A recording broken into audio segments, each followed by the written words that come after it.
Your YouTube. There we go. Hopefully that is now everything working. So hello to everyone in the chat. Once again, as per usual on the live stream episodes, give us a volume check. But today I am not alone for this great, fantastic matchup tier list we're about to do. I am joined by two individuals that you may know. The first up is Mr. Don Hooson. Do you want to introduce yourself, Don? Hello, I'm here. Mr. Don Hooson being a long time sort of standing member of the Death Guard community, and he's here to be our American representative today. So all the Americans that are tuning in, blame Don if you disagree with anything, okay? 100% blame Don. America. And then on the other side of the much closer small ocean, is it an ocean? It's technically still between us. There is technically an ocean It's between us, technically an yeah. ocean, yeah. From the land of Ireland himself, we have Mr. Pearce Condron, also known as Epsy, and he's going to bring you a perspective of the WTC format, aren't you, buddy? Yeah, thanks for having me. Pleasure to be here. So the plan for today, everyone, is we're going to go through. First of all, we're going to name the tiers because obviously that was funny last time, so we got to do that again. But we're going to be talking about the matchups that Death Guard are going to face, how we feel about it, and obviously it's going to change differently. I'm going to be talking on the perspective of the UKTC and the singles events. Epsy's got the WTC format and the teams event sort of covered, and then Don's going to have the American meta where there's a lot of player placed and things like that covered. So we might not agree on everything, we might disagree on some things, we'll see how it goes. But as general rule of thumb as well, we are going to be talking, when we talk about a faction, we're going to be talking about the sort of meta list for each faction. Now obviously if we get to Space Marines, that's probably going to be a whole different kind of worms. And what meta list for me might not be the meta list that Epsy sees, might not be the meta list that Don sees. We'll get into it all. Don't worry about it. But if you do enjoy the content, please feel free to hit like and subscribe. It helps out massively on the channel. And yeah, we'll get into it. Please feel free to join in the chat. That's why we're doing a live, so you can get involved and give us your input as well. Hello, Rex from New Zealand. Bloody hell, you must be past your bedtime. Or is it early morning over there? I have no idea. Is it morning or night Probably for you, Don? It's 1 p.m. 1 p.m. Okay, so yeah, so that means it's the opposite for them, right? It's like ridiculously early. Something like that. I think that's how it works, time logic. But yeah, the most important thing before we get into anything is to name our tier list. So should we have S tier as sort of like the easy matchups and D tier being the matchups we don't want to face? So any suggestions? So Don's already given us one for the D tier. So this is the one you don't want to face, correct, Don? Of course. So he's given us the slippity sloppity tier. So if you don't want to face a faction, it'll be known as the slippity sloppity, the downwards slide. So then we're gonna have so that is basically almost auto loss. So probably, you know what, actually probably don't actually need this many tiers. I'll get rid of that one. I don't think we need that many tiers. So we'll go there, slippity sloppity. So that's really not a good matchup. That's what you don't want to see on the other end of the table. Have we got any suggestions for a less favourable matchup, but not a horrific one? Because last time we had Yankee Candle as our worst tier. So we did. We had some interesting names. So I mean, we could technically have this as Yankee Candle tier again to keep it alive, because this is not a good matchup. It's not what we want to see as a Death Guard player. We don't want to see a nice smelling Yankee Candle on the side. So should we keep that as Yankee Candle? Sure. Sure. I think the draw one is always Draw City is for the A tier. Would probably be the best. Draw City 10-10. Yeah, exactly. 10-10 and pub. 10-10 and pub. 10-10 and pub. Okay. Yeah.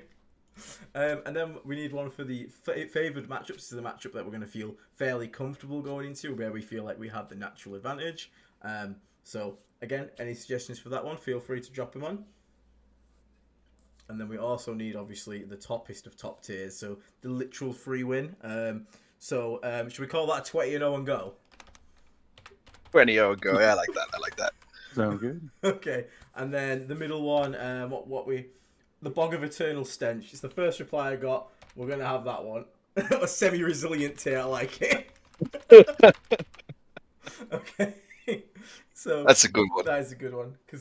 Okay, so we have our tier list. So we got, just to clarify, because I know these are not the most common to follow, 20-0 and go is matchups that we feel extremely good in. We really feel like the advantages in our field, all the way down to slippity sloppity, where basically we feel like we are going to play the game of our lives to pull out a win. Okay, So, do you want to just go in the order on here, or do you guys have any specific faction you want to go with first?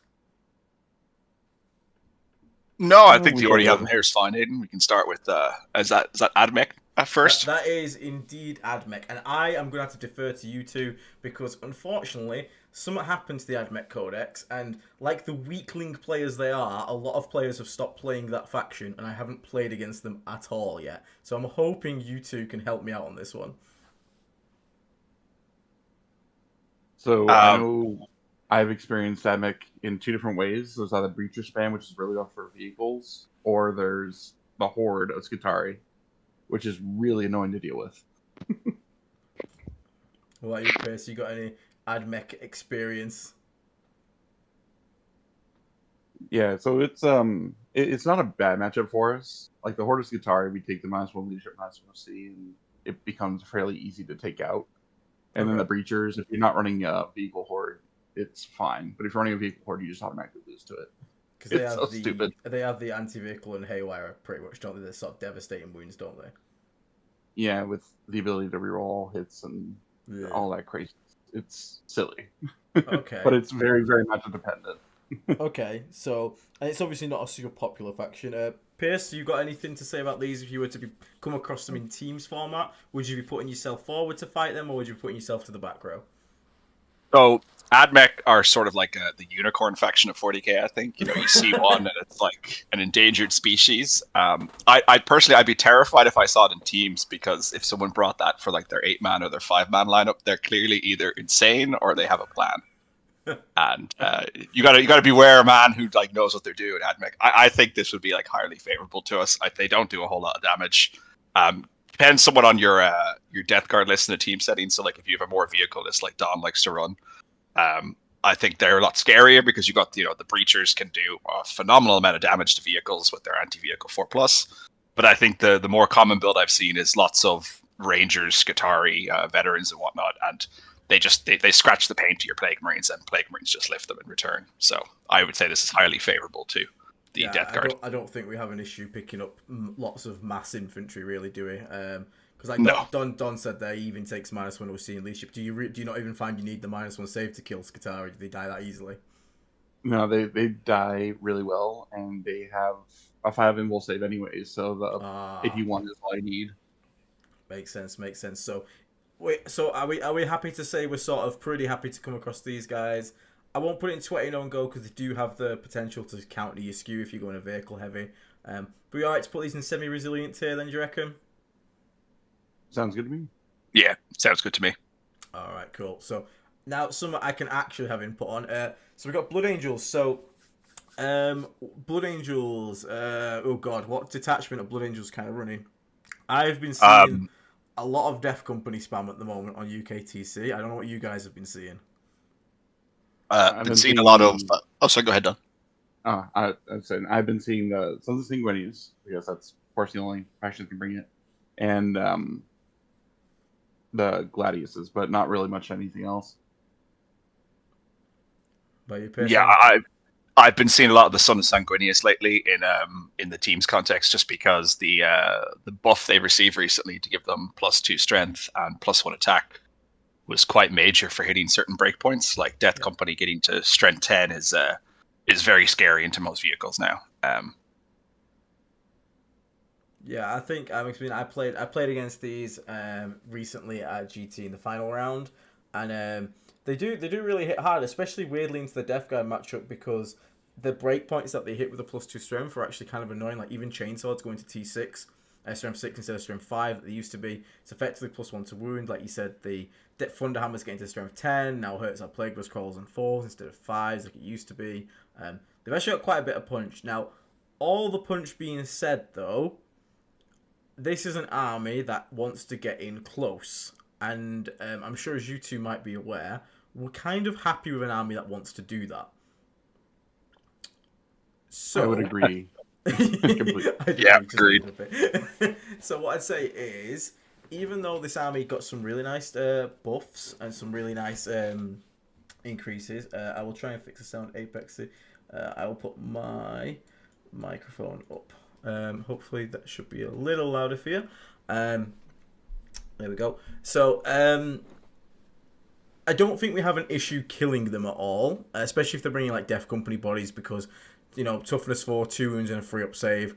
Even with a 6-up feel no pain, you are still going to get picked up pretty quickly. I managed to pick up, like I said, 1,300 points in a turn because he went massively aggressive onto me. We do have tools like the Fights First and stuff like that.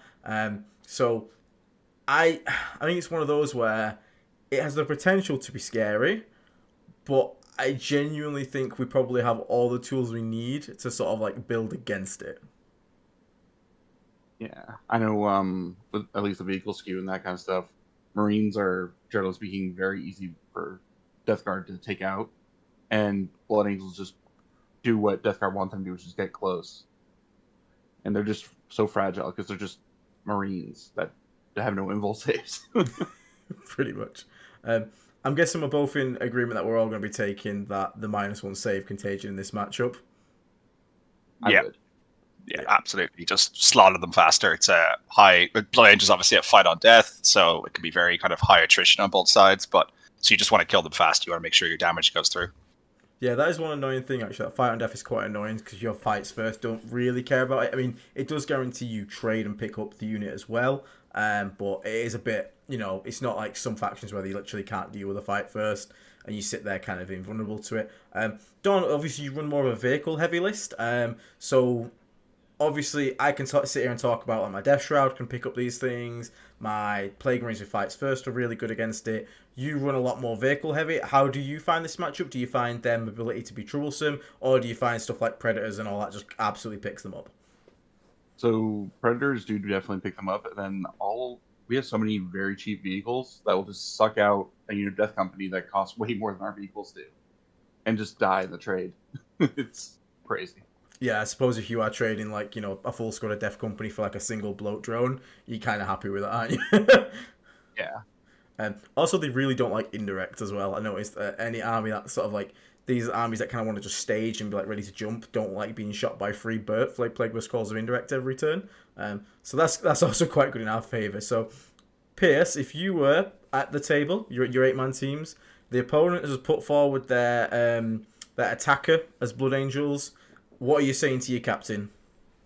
I would have them in semi-resilient here. I think it is they're a fast army, and I think Death Guard always has the issue, at least the sort of stereotypical Plague Marine with vehicle support, has an issue of really pressuring the opponent sometimes due to the lack of kind of comparative speed.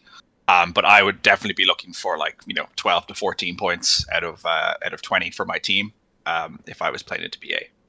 Nice. And Don, if you were to pair against Blood Angels in a tournament, how are you feeling? Pretty good. What Esri was saying was he runs stuff that's a little bit slower, whereas I run a whole bunch of stuff that's N10 and faster with lots of guns. So fast armies aren't really that much of an issue for that style.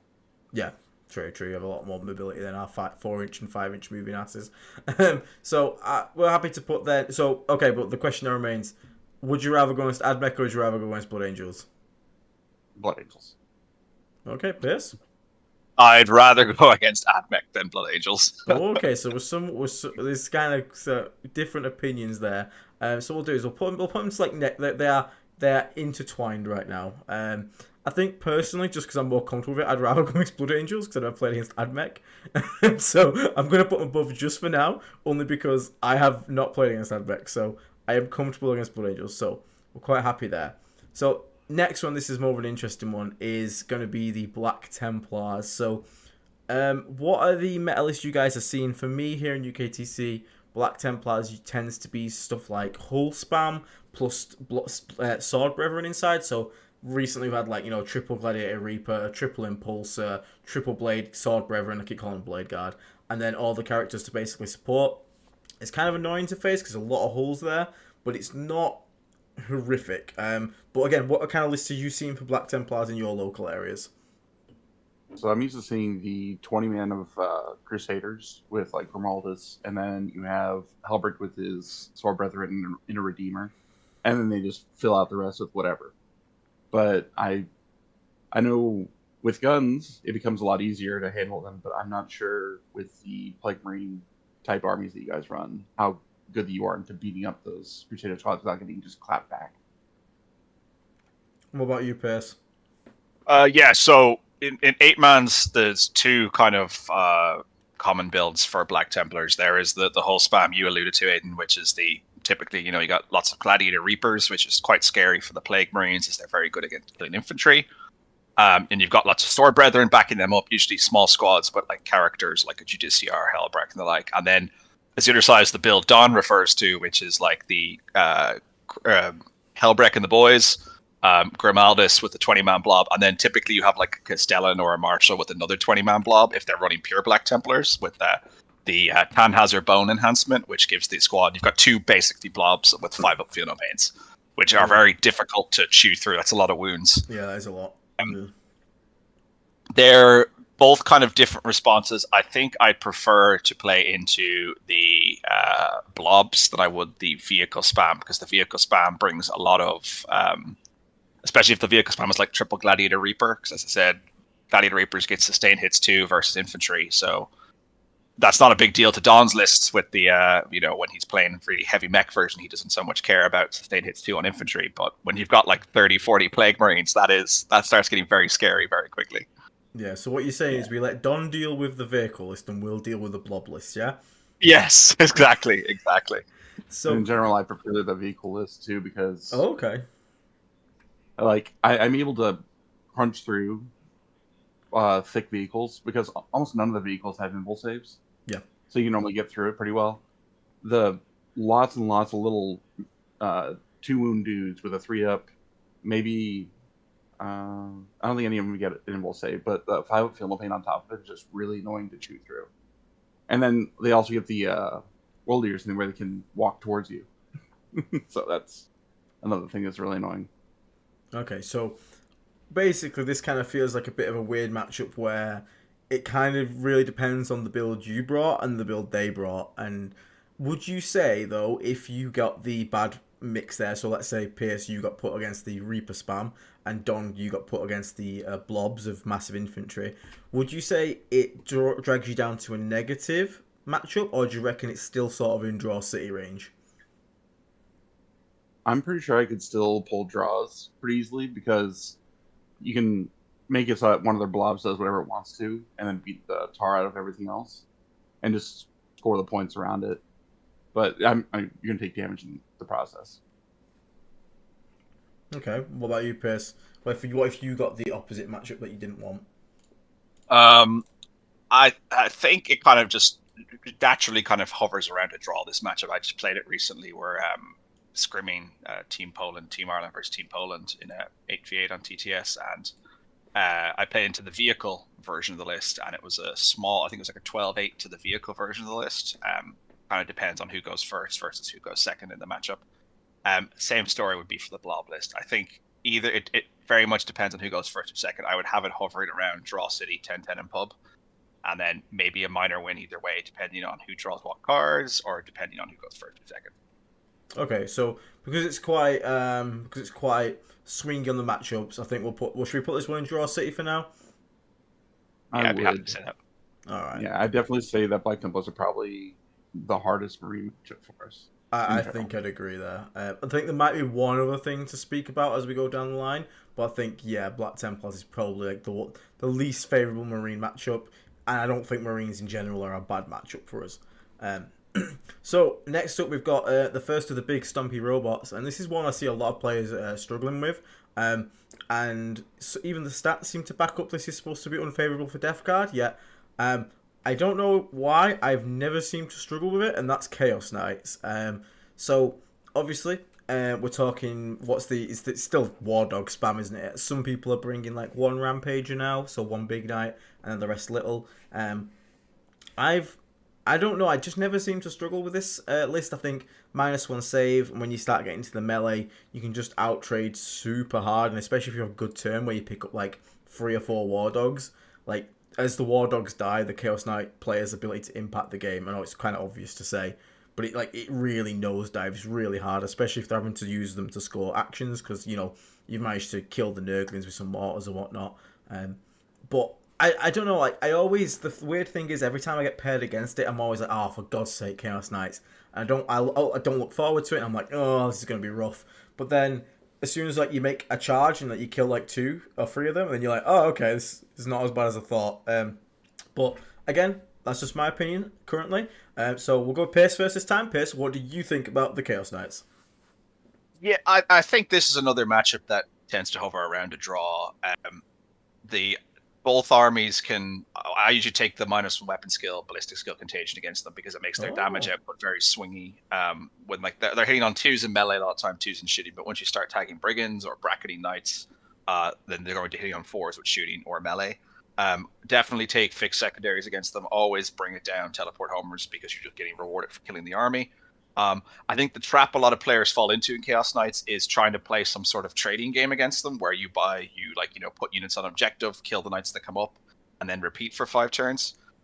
You won't get a decent score that way because the knights are just very good at shutting your primary down. All the guys are like OC8, so they stand on a marker, they take it off you effectively. I find you do have to go a bit more aggressive and sort of send it and just try and get as many knights as you can. It's effectively a DPS race, and if you're not like a damage per second race, so if you're not picking up enough knights quickly, you are going to fall behind and just effectively lose on scoring versus them. What about yourself, Dom? What about you? Because obviously you run a more mech heavy list. How do you find the Chaos Knights? I imagine it's both scarier and also easier at the same time. Thermal Spears obviously being quite scary to a vehicle army, but at the same time, you have a lot more of the heavy weaponry required to sort of kill knights from range easier. Yeah, it's actually Chaos Knights are one of the harder matchups for me because of how many Thermal Spears they normally tend to bring. I don't really care that much about Carnivores because they have to at least get to you, and you can kind of move block them. But Chaos Knights have better weapons for killing vehicles than Death Guard do, and it whereas the majority of like Death Guard vehicle damage is shooting. I'm beating on an impulse save, whereas like the minus save and whatnot with like Death Shroud are just giving like 6-ups or nothing. So a lot of times the melee from Death Guard is going to do a lot more to Chaos Knights if you're able to get into melee with them. But otherwise, the trade between like a Light Hauler versus a Brigand, the Brigand will kill the Light Hauler every time before the Light Hauler kills Brigand. And they have a lot of those. Yeah, they definitely have a lot of brigands. So as Pearce said, and Bloodbath Tactics in the chat is saying, hey man, how you doing? Yeah, fixed secondaries do obviously help us out in this matchup because you bring it down, you take homers, you're being rewarded for what you kind of need to do anyway. I think this is an interesting one. As Pearce obviously said then, you can't play a passive game versus Chaos Knights because you won't win big enough.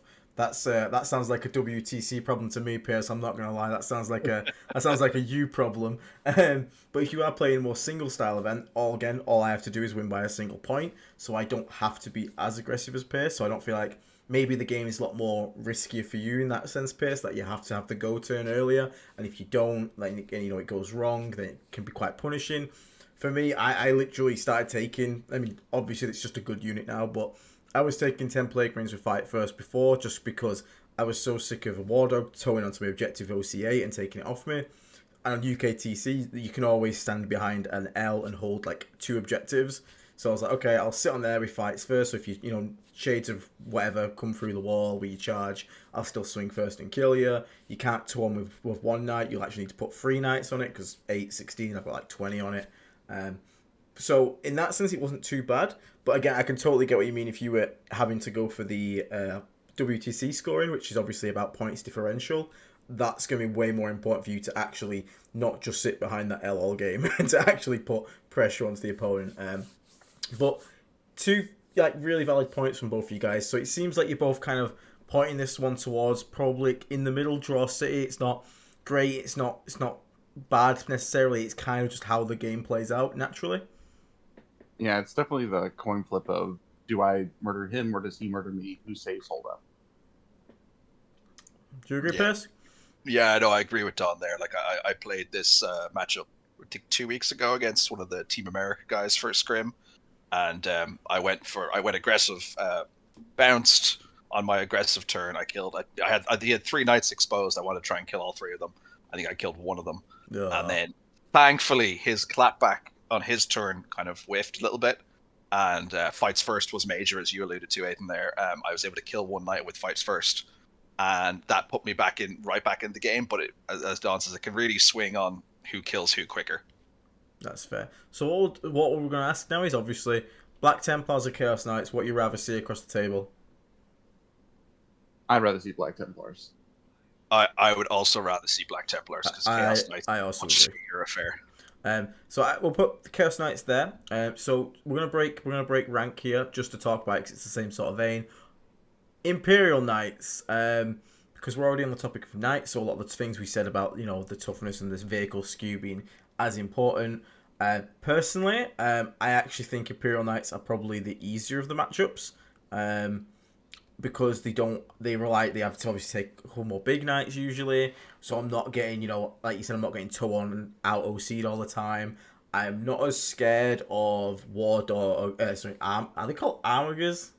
I always call everything a Ward these days. Warblades and Hellbirds. That's it. Hellbirds, again, AP1, Uno. Not too scared of them, even with the anti-fly 2-up, Morty's still taking 2-up saves because of cover. And with the Warg, now they did get quite a bit of a buff recently. They can reroll 1 hit and 1 wound roll, which has made the thermal spears on them a lot more reliable than they used to be. However, I fear the sort of go wide playstyle of Chaos Knights a lot more than the sort of like go tall with the couple big knights and the rest of the Armigers. But again, I defer to you two. What would you rather see across the table, Imperial or Chaos, and what's the difference sort of between Imperial and Chaos for you? We'll go with Don first this time, so hit us with your thoughts, Don. Alright, so 2 things are important for Imperial Knights. 1, you can't have Mortarion on the table.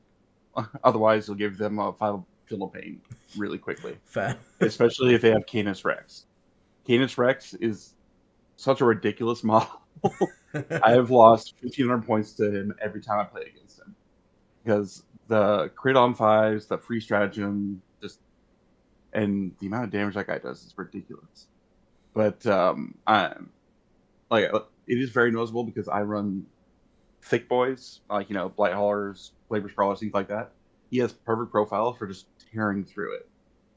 All their other stuff it's still just knights with Feel No Pain, and if they're able to kill your Warlord, which is why when I started putting Mortarion in reserves until turn 3, it became a much easier matchup. Because they still just have a lot of big guns. Mortarion can live or die immediately, and I'd just rather that he just stays alive for a bit longer. Yeah, and it's a big punishment if you do manage to get a couple unlucky invulnerables and he goes down early, because Knights getting a 5-up Feel No Pain, that's especially if they get it early game, that's pretty much game over right there. Pearce, Imperial Knights. Imperial Knights are an army I have not seen a lot of since they got nerfed to 8-mans. I agree with Don. Morty is definitely. Thankfully, I play on WTC, so on WTC terrain, which are a lot usually denser boards than your standard standard events. So you can have Morty on the table on those, but you still have to hide Morty because, as Don says, if they kill Morty early on, 5-up Feel No Pain is just awful to grind through. I frankly wouldn't really be worried about Imperial Knights otherwise. The major difference, in my view, between Chaos Knights and Imperial Knights is the walk through wall stratagem. That stratagem alone makes Chaos Knights far more playable on WTC tables because they have a greater degree of mobility, and also their units are far better. I think in Chaos Knights, the Brigands shoot very hard, the Carnivores hit very hard in melee, and I don't think Imperial Knights really quite have an equivalent. They can shoot quite hard, but they don't have the same access to angles that Chaos Knights do because they don't have a walk through wall stratagem. They can use towering, but towering is obviously not the oppressive force it was at the start of the edition. Yeah, just a little bit oppressive.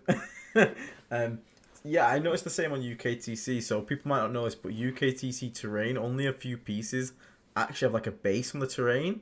So for an Imperial Knight to get towering, especially on the central sort of like main L's, they have to walk up literally to the wall and touch it, and then it's not that much vision anyway, and it just opens you up to getting charged through the wall. So they tend not to use it. Weirdly, I don't know what it is, because I know about Canis Rex, Don, and he seems really, really good, and I think he is really, really good. I don't know what it is, but I never see him in the UK, and I don't know why that is. maybe people are just stuck on the old ways, but I've never come across a Canis Rex in Imperial Knights. People just still, I think, are stuck on the double Crusader kind of build, and it kind of confuses me. Canis Rex is scary, but he's not scary when you never see him, I guess. Yeah, he's definitely probably, because people used to have the Crusaders from back when it was just an ally that you bring with everyone, and no one wanted to buy the Preceptor box. So I'm sure that's one of the reasons that you don't see Canis Rex that often. But oh my god, he's so stupid. I hate that guy.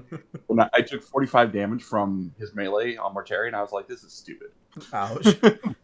Okay, so do these guys move up to semi-resilient tier though, or do these guys also exist in Draw City but just on the better end of the matchup? I'd be willing to hover between those. I'd much rather see them than I'd see Black Templars. Okay, right.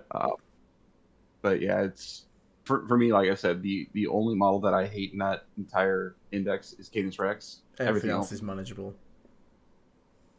What about you, Pearce? Are we Draw City or are we semi-resilient? For Imperial Knights. You'd prefer Imperial Knights, yeah? Yeah, 20-0 and go is the category I put. Oh shit, really? I would look at Imperial Knights on the table and be like, yeah, I can take them, no bother. Okay, well, what we'll do for now is we'll put them in semi-resilient. We'll put them in between these two for now. And if we're lacking 20-0 and go, I'll let you try and convince me and Don that Canis Rex is not under his bed haunting his dreams. Okay? So back to sort of the thing, and this is now one of the big meta boogeyman of the moment, the Necrons. So we'll cover two topics very quickly. One being the Hypercrypt Legion and one being the Canoptic Court. They're the two that are seeing the most play, generally, anyway, on high placing and competitive. Two very different playstyles. One of them is obviously highly mobile. The other one is extremely brainless. No offense, Necron players. 18 race is not skill. I'm sorry to say it's not. But we'll go with let's go with the Canoptic Court first, because I think that's probably the one that probably causes the most feels bad, because I feel like this just stat checks a lot of armies in the game. But as Death Guard, we do have some tools to deal with it. If they're putting all those infantry characters with a race, we get obviously a lot of anti-infantry bonuses. Mortarion can come into this matchup a lot. Catan's obviously being in every list that's taken, because Catan's are stupidly pointed. Being able to ignore the half damage is really nice. We see Zera's pop up a bit, which gives the army sort of like armor, contempt, and aura. Being able to ignore that's really nice. But it is still kind of an annoying matchup. Like, killing 6 race with Feel No Pain is still no easy feat, especially if there's 3 squads of them. So if I was to rock up to the table against you with Canoptic Court, and I have the full plethora of 18 Wraiths, my best little hat with the little propeller on it spinning round, how are you guys feeling about me as a person and me as your opponent? So I do think that we're going to have flip-flopping opinions on which we would prefer, Hypercrypt versus Canoptic Court, because of mobility and shooting. If they bring Sarah's, I think we automatically win, because he's a secondary farm. The fact that his Menhirs have character on them is silly. So yeah, you can get 20 points off of just Sarah's by himself. So just to clarify, the Silent King, for people who don't know, there's I only found this out a couple. Was it you who posted it, Don? Yeah. So if you take the fixed mission of Assassinate, it is not the same as the tactical mission for Assassinate. There's a difference between, to score a tactical Assassinate, you have to kill a character unit.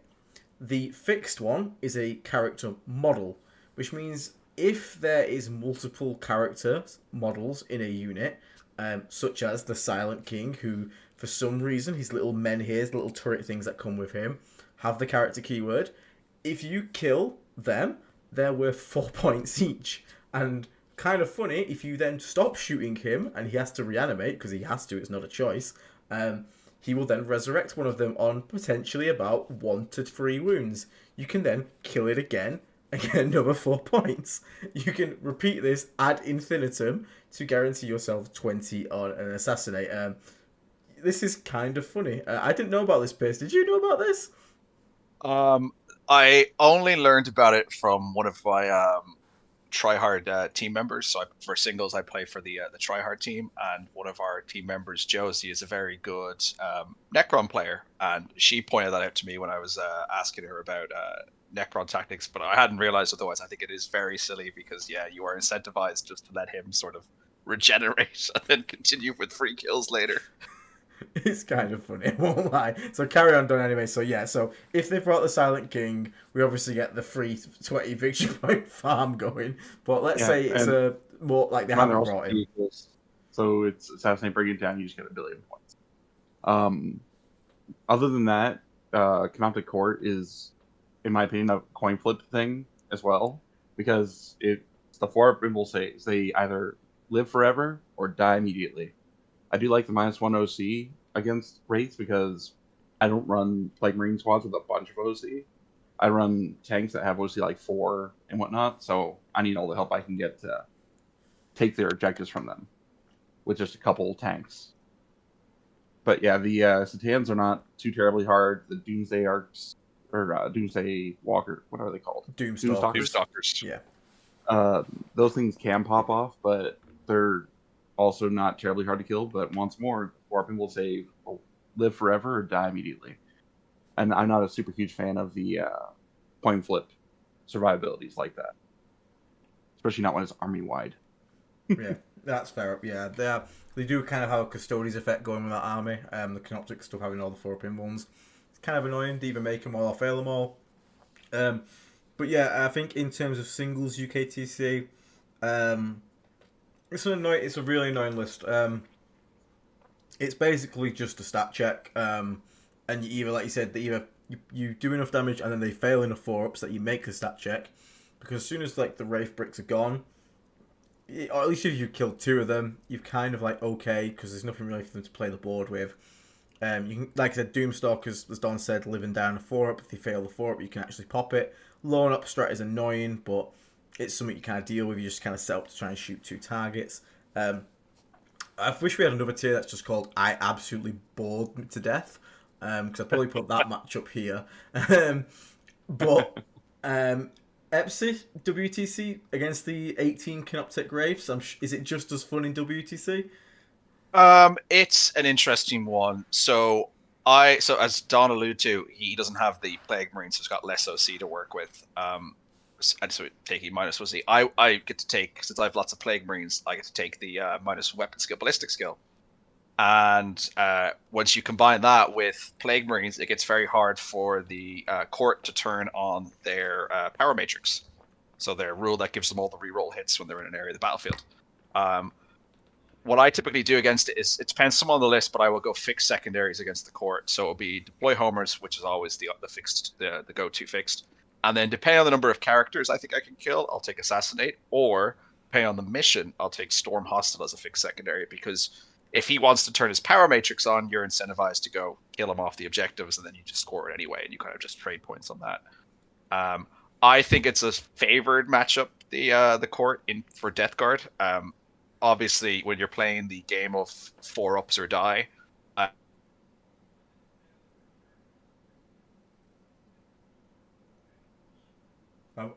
have we died?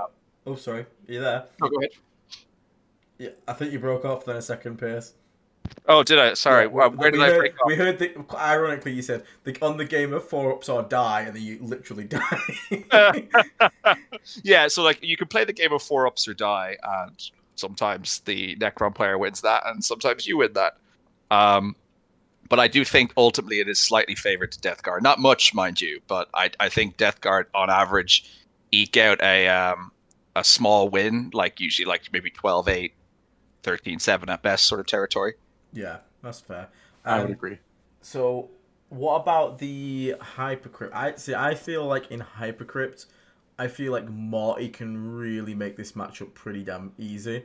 Being able to have the indirect ignoring penalties is really good for picking up all the little crappy, 1 destroyer units that they bring along.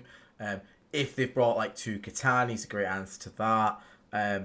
I think he's really good in this matchup. But again, if you go more of a wide build, it can be quite difficult. Obviously, mobility and being able to teleport every turn is quite nasty. They don't. It's obviously a lot squishier usually as an army unless they've brought like a monolith. I don't see any monoliths on UKTC. I don't know how you see them on WTC because you're even denser. I know we obviously had it win LVO with the Great Monolith, which is still one of the best moments we've ever seen. Backdoor Monolith turn 1 versus Eldar will live on in infamy. It's hilarious. But that is not the norm. And I don't think that's even possible on UKTC and WTC. Obviously, Don, you have player play, so maybe you've seen some monoliths. I'm not too sure. But I feel like I would rather face Canoptic Court than Hypercrypt Legion, unless I've brought Mortarion, and then I'm kind of not feeling too bad on either. But again, guys, what do you think? Yeah, so that's what I was saying. I probably have a very different opinion than you. Normally, if I see that they brought Hypercrypt, I just assume that I just crush them. Because most Hypercrypt can't hold primary, and all they do is jump around the corners, and with the mobility of the demon engines and predators, things like that, and their guns, you're normally just able to get angles and shoot down and hit them. Keep in mind, this is not WTC boards that I'm used to playing on. I'm used to playing on player place terrain where I make it so that they can't really hide from me that well. That's a fair point. Yeah, because again, everyone do bear in mind, Don usually plays on player place terrain, which is where they can like build the boards for themselves. Pearce plays on WTC, which is very dense, and I play UKTC, which is quite dense, but still with firing angles a bit more so than WTC, I reckon. But what about you, Pearce? What about you when it comes to Hypercrypt? So this will shock you now. For teams for Hypercrypt, one of the builds that's gaining a lot of popularity is actually triple monolith and the king. Lord. Yeah, so that's like a hardcore stat check. Our Team Ireland's captain, Joe Musgrave, actually piloted that list to a second place finish at our largest event of the year, like a couple weeks ago. Yeah, triple monolith and king is it's just like, you can obviously take the bring it down assassinate for the fixed secondary plan against that, but the monoliths can just like be so difficult to deal with, and then they're teleporting everywhere.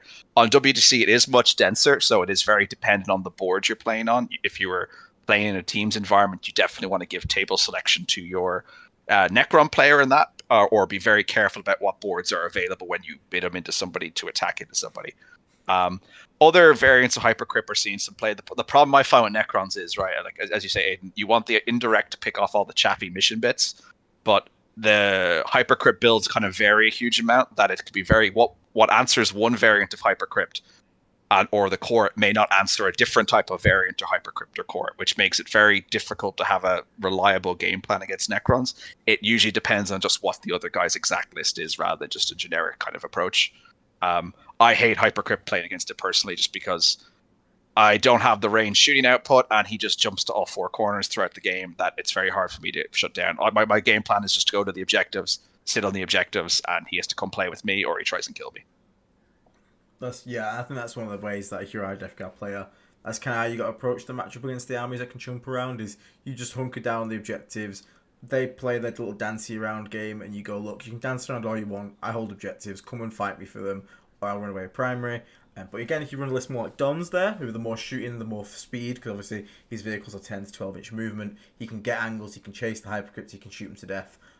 It's a really interesting one. It's a really weird one, because again, like you said, the thing with Hypercrypt is it's so good, the rule. You can kind of take any build of it, and it'll kind of work, just because mobility is king, and it's an mobility detachment. So overall, though, if we factor in Canoptech and Hypercrypt, is this a faction that we still feel we have a slight advantage into, or do you think Hypercrypt alone in the matchup compared to Canoptech kind of drags it back down to a draw city?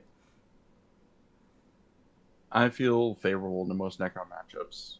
Like I said, the Canoptic is a little annoying because it's coin flip for whether they live or die, but I feel normally pretty good into Hypercrypt with Deathguard engines. Pearce? I'd put them top of Draw City, 10-10 and Pub. Again, my list is, the list being you kind of play, Aiden, is very different to the mech list, whereas I think Court would be in semi-resilient tier, and Hypercrypt would be in Yankee Candle tier, so I'm just taking the average in my head and saying it would be like top of Draw City, 10-10 and Pub. Okay, well, we'll put them in the top of Draw City at the moment. But yeah, it's a hard one to talk about. It's going to be even harder to do this when more armies get attachments, because it does really do change fundamentally how these armies function. But we'll put them in there for now, because I feel like I think although Don Skew is like an effective list, I do think we'll say the majority of deck players are probably going more like a mixture of like a Plague Marine build plus vehicles. So we'll put them there for now. We'll rejigger at the end. But speaking of other armies that have faded from existence, Chaos Space Marines. Jesus Christ, these guys. These ain't. What's the saying? Hoes ain't loyal. I have not seen a CS. I have one. I have a friend who plays CSM, and he's still playing them. Bless him.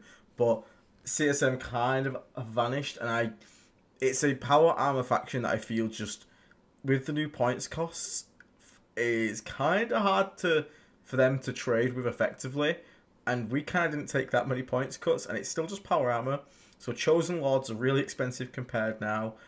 Forge Fiends are much more manageable. They cost more points. Lone Op's now 18 rather than 12, so we can actually get some shots on them sometimes.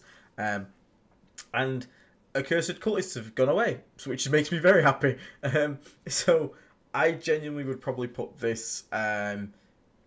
I think the only scary thing that really is right now is sort of like the Abaddon full gunline build, but those lists kind of... I feel like if you know what you're doing as a player and you just don't expose your entire army to get shot off the board, you're okay. The scariest thing is probably like mass obliterated deep strike, which I can imagine could be quite scary, but even like I was going to say then quite scary for Don, but Don, I even imagine with you, if you just send out like a couple soul blight halls to just kind of push back the deep strike zone, I'm going to guess it's actually not as scary. Yeah, so we do have a couple people that still play Chaos Space Marines down here. They're definitely not hurt as bad as what the internet makes you want to believe. It's just when they went, oh no, I'm nerfed, I guess I'll play Necrons instead. That kind of thing. Yeah. They do still hit like an absolute freight train. Accursed Cultists are still not...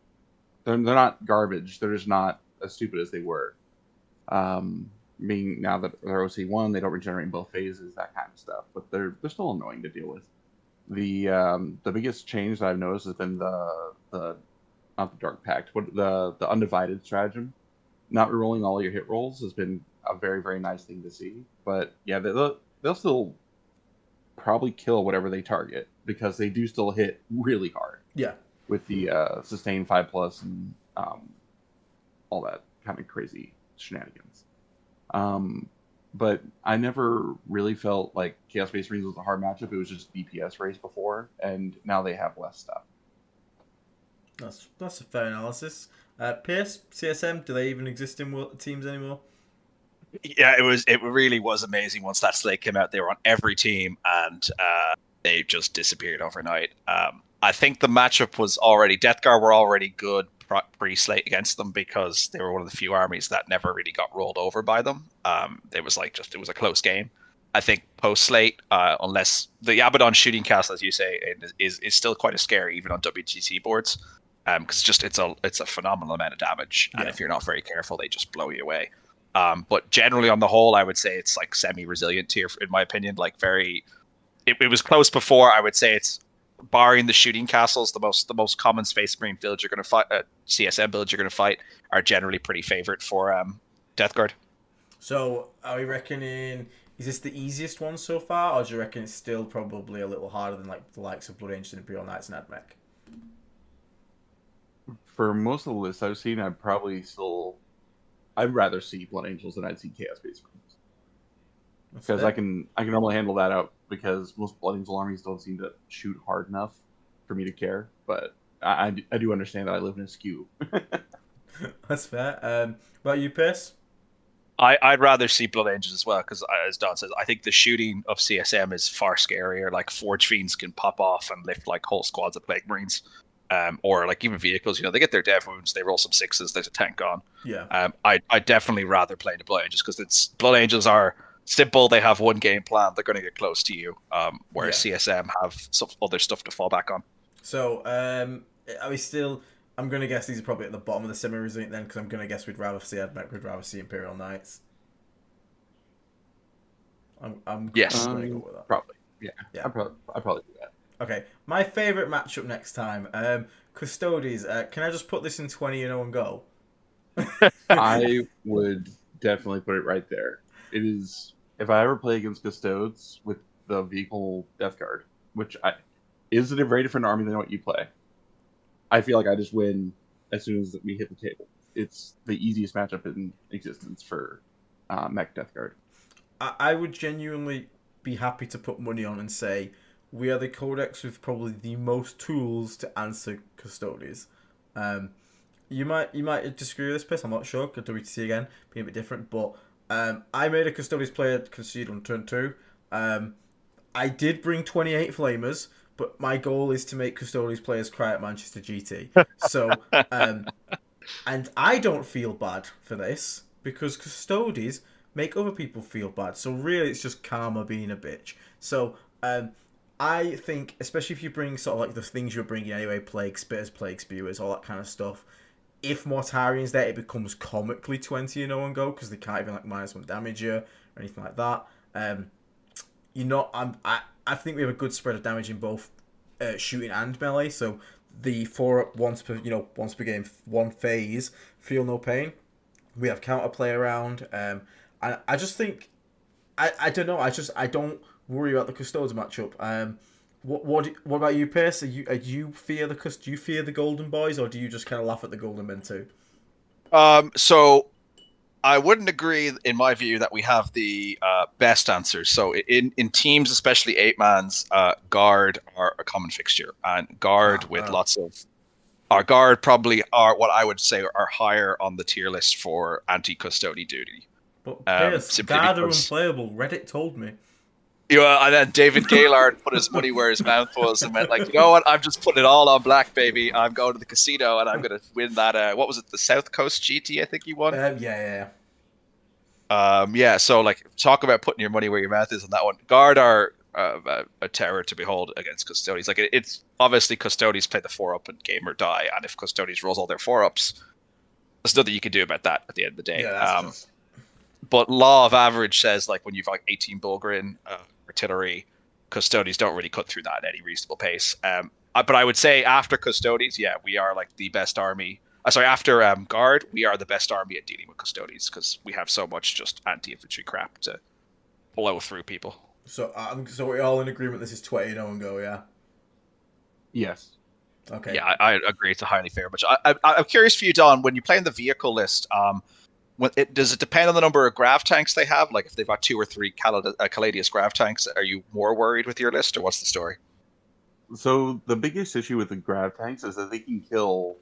Each grav tank can kill one of my tanks a turn, and normally when they do that, they are then exposed and usually immediately die. Because a Helbert can pop out, Boil Blight it, and then all my attacks just punch into their invul saves and tell them to roll them or die. Fair enough. That's pretty fair. Yeah. Yeah. You know, if your 220-point tank wants to trade for a 90-point bloat drone, go ahead. You've reminded me actually as well that we were technically the 3rd best army against Custodes because the one that was next on the list had a build that was good with the old codex, but I don't know if it's nearly as good with the new codex. The Dark. He's died again. He comes to tell us his secrets and Pearce's mic cuts out again. I think he's back now. Smith Anna just won an event with that. Like you cut out again then. Oh, sorry, damn it! I don't know where my mic is cutting out. You were about to tell us the secret sauce, and then you cut out. They couldn't. The Dark Angels couldn't let me divulge that information without taking me out. This is the topic we're about to literally talk about next. So great segue. So is this the horrific Ironstorm list?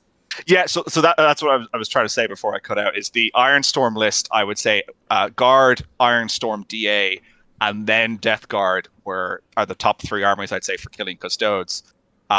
But the Dark Angels had a change with their new codex that you can no longer take the Talon Master, who doesn't give you the ignore cover anymore. Well, he used to, but he got removed from the game because the model doesn't exist for him.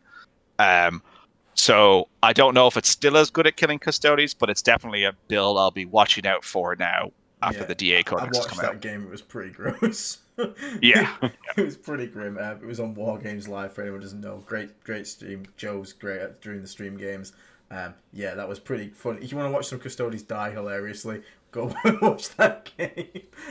I do get too much enjoyment out of watching Custodes players getting killed.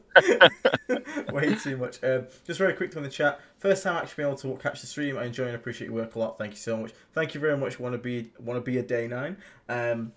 Appreciate the support, man. I'm glad you're enjoying the content. And Tasty Giraffe, great name. Just want to say, I've been watching your catalogue of videos, help you understand a lot. You're very welcome, mate. I'm glad you're finding them useful, and I hope they're helping you in your Death Guard journey. Jared says, at his last tournament, he was pairing to Custodes, and he told me that Death Guard was the army he feared the most, and rightfully so. Yeah, we'll go into Dark Angels, because I hate to say this, I think that build that you just spoke about, which for anyone who doesn't know, is is it 3 Storm, or is it 2 Storm Ravens, the big planes, 3 Redemptors, Azrael, and then some dudes running around and scoring, and then there's a Storm Speeder, stuff like that. It's very vehicle heavy. It's probably the best Dark Angel list, and if you actually like Dark Angels, you probably hate it, because there is nothing of Dark Angels about this list at all. It is it's kind of an abomination, but it is effective, as we have seen. It's just won a big event in America. Now, I have never played against this. It's a very off the wall build, but it's obviously very strong. Strong enough to win an event, which is very good. If you were to, because again, I can't really speak on this. I've never run into double Storm Raven, triple Redemptor. I've run into Iron Storm list before, and I've managed to kill them, but not double Storm Raven. Have you guys got any experience with Storm Ravens in Dark Angels? So I've seen the data sheet. I don't know what Dark Angels would help them out with. They're an annoying stat line, but I don't see how they'd be hard to remove. The -1 damage is whatever. Especially if you got more Tyrant, it's literally whatever. Pearce, have you seen it at all in WTC? Storm Ravens have a little bit of a harder time on WTC because you're not allowed overhang wings on the rune walls. Yeah. So that kind of impacts where you go. The reason you take it in Dark Angels is that detachment it's primarily for Azrael. Azrael gives you CP, extra CP per turn, and he gives a squad 4-up in-run save, I believe. So you put him with some company heroes. You've got a very cheap unit that I think it's 200 points. Bunch of tanky guys with a 4-up invuln. They're also -1 to be wounded. And it gives you an extra CP to fuel the really good strats that Iron Storm has. So Iron Storm has an ignore modifier strat, which is great for killing Catan. And it has a sustained hits and crit on 5 strat if you're a vehicle, which is great when you add it with the Tech Marine with the lethal hits aura. So you could just dumpster damage into Catans and the and they just die super fast. It is kind of annoying if you don't have Morty, because you've got 5 vehicles with -1 damage, because 3 Redemptors and 2 Storm Ravens, and then you have a Dark Shroud, so it's a -1 to hit as well. So it's just a lot of stacking defensive buffs. Yeah. And then you've got Armor of Contempt added in.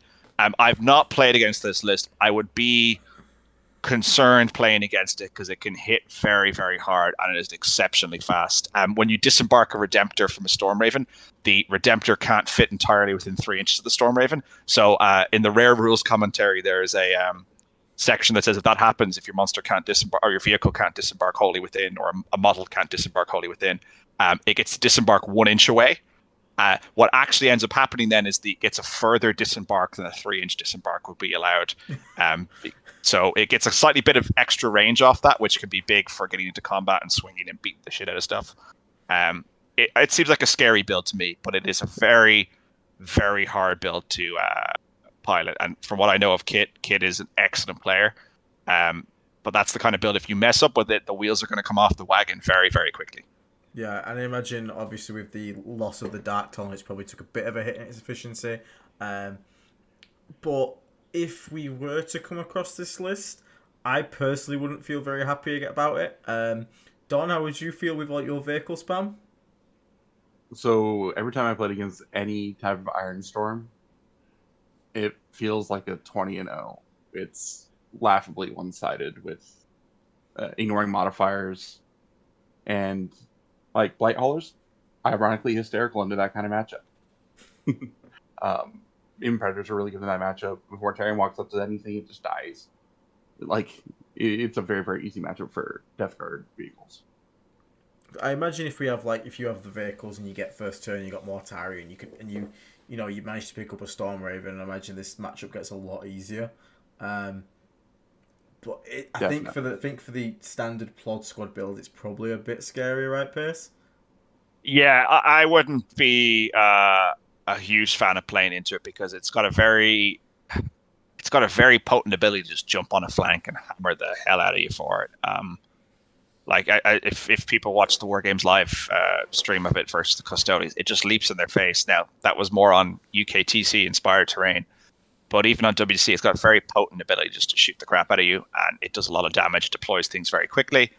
I think there's a danger you get forced back a bit early, and then you have to play an initial KG game till he commits. Because if you just go forward and just expect to be fine, he will pick up like a bunch of your stuff and then commit elsewhere. So I would be expecting to play a KG game and then kind of win in the latter half of the game. Would be my approach on it, because that list doesn't really have any plan barring. I feel that it's an aggressive list, so it wants to play aggressively. It doesn't really have this devastating long range output. It's kind of got middling range shooting. It commits in a sort of big ball together, so you can really benefit from like the Talon Master ignore cover, but again, he's no longer a unit in the Dark Angel Codex, so that also helps. I would have this. I think having not played it, my gut feeling is unfavorable for the Death Guard because it's something we don't like, which is like the Plod Squad doesn't like, which is fast, highly mobile shooting. So I would be very cautious going into it. Okay. It's a really weird one. I think what we can agree with, though, is if anyone was to run an actual Dark Angels list with, like, fluffy mix of the new units, I think that goes to a 20-0 go. Sorry, Dark Angels, that book is a bit grim. But I don't know where to put this, because, again, it's so weird. It's so off-meta-y, skewy. I don't think you're going to see it much. But, again, if I was to come across it, I wouldn't feel very happy. Obviously, Don feels a bit more confident in it. I'm going to probably just put it in the middle now because it's kind of an unknown. And like you said, it also requires an extremely good pilot. But I'm going to put it towards the bottom because I do feel like it's slightly unfavorable for Plod Squad builds. But it's a weird one. I don't think it's going to be something many people are going to have experience. A lot of people with Storm Ravens. Do you reckon? Who even owns those anymore? Yeah, so I mean, it's a weird one. So we'll see how it goes. Yeah. It's funny because like it's if we're assuming a standard sort of Dark Angel build, which is more like the units we expect to see in a Dark Angel list, which are like Deathwing, bikes, and stuff. Yeah, absolutely. I think Death Guard just runs through that no problem. I've not really seen anyone run that. Like I've seen very few people run Storm Ravens in Marines anyway.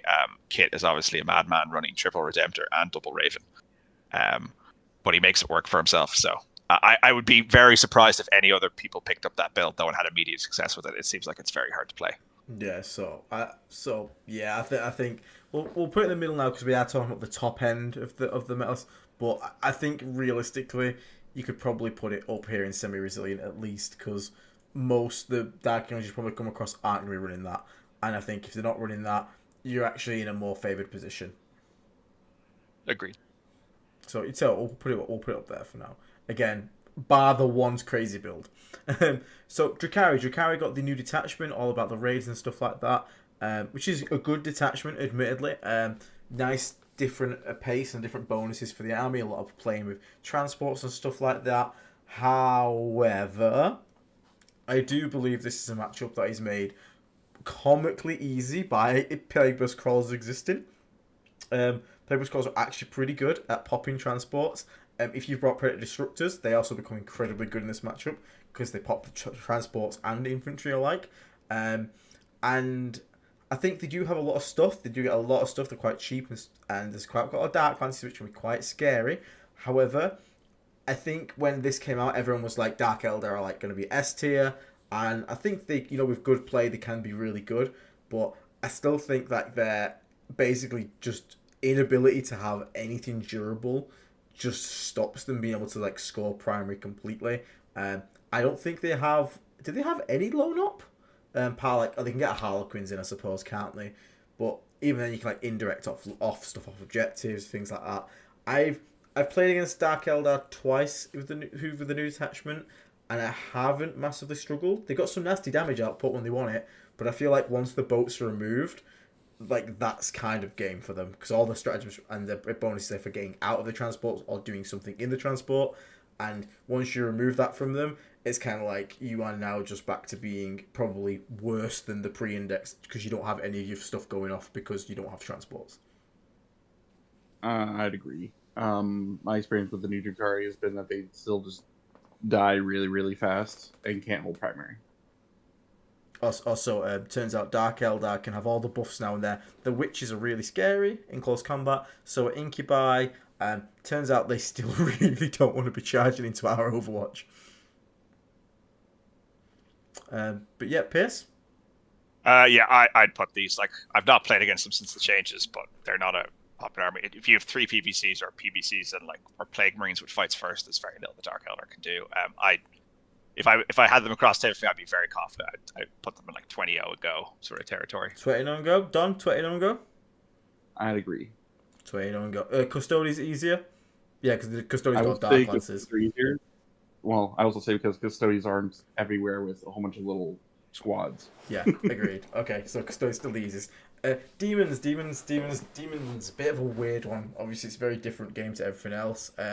But again, Demons, especially the big ones, live and die off the 4-up, and I feel like with the amount of like lethal hits and stuff we can put on them, killing a big greater demon when you connect to it isn't really that big of a deal.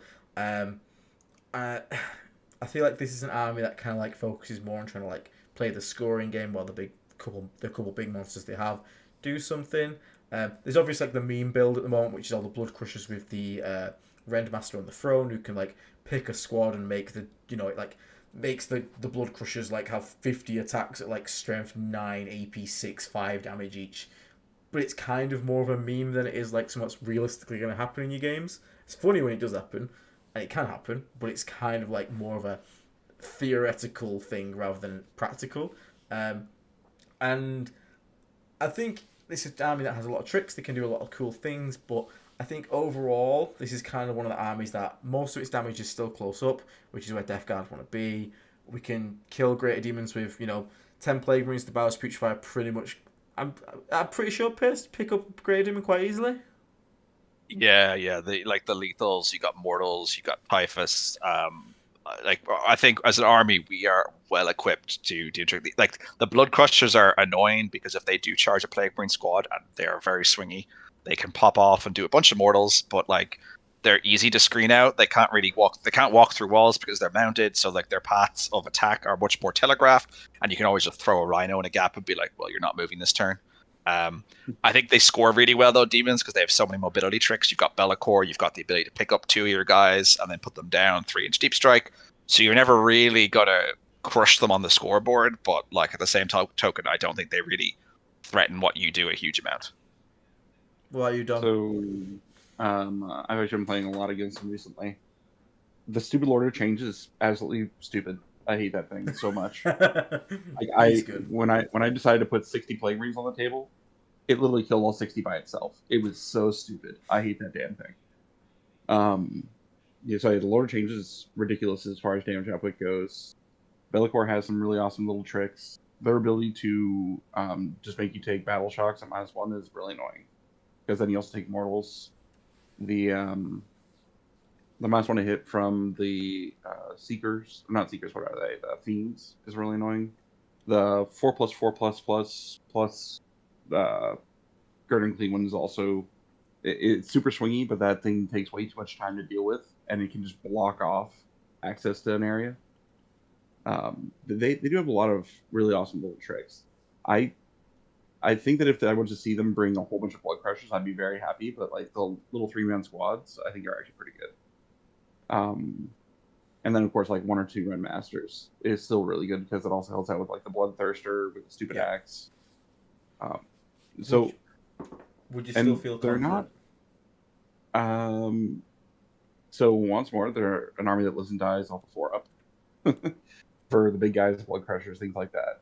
Except for like I keep alluding to this, the Lord Change does so much damage and does not need to be anywhere near you to do all that damage. The 24 inches on the big gun and the 18 on the little gun are really annoying. Because all he has to do is hang out next to Bellicorn. He's always getting that. No, that's fair. That's fair. And then, like, your Immortals and whatnot probably aren't working because Bellicorn exists. Yeah. And their ability to just get, like, they're almost guaranteed 40 secondary points. It's really hard to stop them from getting those. That is true, yeah. So I think they're a pretty good army. Oh, yeah. It's just super swingy one way or the other. I think I can see that. I think they are incredibly hard to start. Like I said, I don't think this is an army you can 20-0, right, Pearce, quite easily. No. Because it's just really good at scoring. But I still feel like we have the innate advantage in this matchup over them. But I don't think it's as free as some of these ones possibly here. So possibly, especially with demons getting so cheap with that status late. True. Like almost all their stuff just dropped. So except for Nurglings. We'll put them in semi-resilient. Yeah, I'd agree. It also depends whether they bring brigands or not. Like, I think if you're playing demons, you definitely want to take some brigands, just because they really add to the shooting output of the faction. And then, like, you've got the Big Bird, Lord of Change, and if they like some lists are running like Lord of Change, Fate Weaver, and the Great Unclean one, and then brigands on top of that. That actually is a lot of shooting. Quite a lot of shooting for a demon army, yeah. Yeah, exactly. And then you add in like Fate Skimmers to strip cover. That's really scary because then you're taking a bunch of like AP2, AP3 shooting, and I think will that's start. a book that has a lot of experimentation still to go in list building. I'd agree. I've seen some really creative lists that I'm kind of looked at and gone, holy crap, this is like, I would have never even thought putting these units together. And then, but you see them on the table and they start doing a huge amount of damage. Yeah, I'd agree. So we'll put them in semi-resilient for now. And that's a good place for them to be at the moment. I think we do have the advantage, but I do think that book has play. And like you said, it's very hard to stop them getting the secondary points. So you're never going to 20-0 them. It's always going to be a close game just because of how good they are at scoring. But I think if you can match them in that and you kill, like as soon as you drop like one or two of the big demons, the pressure on you drops quite a lot. That's quite nice.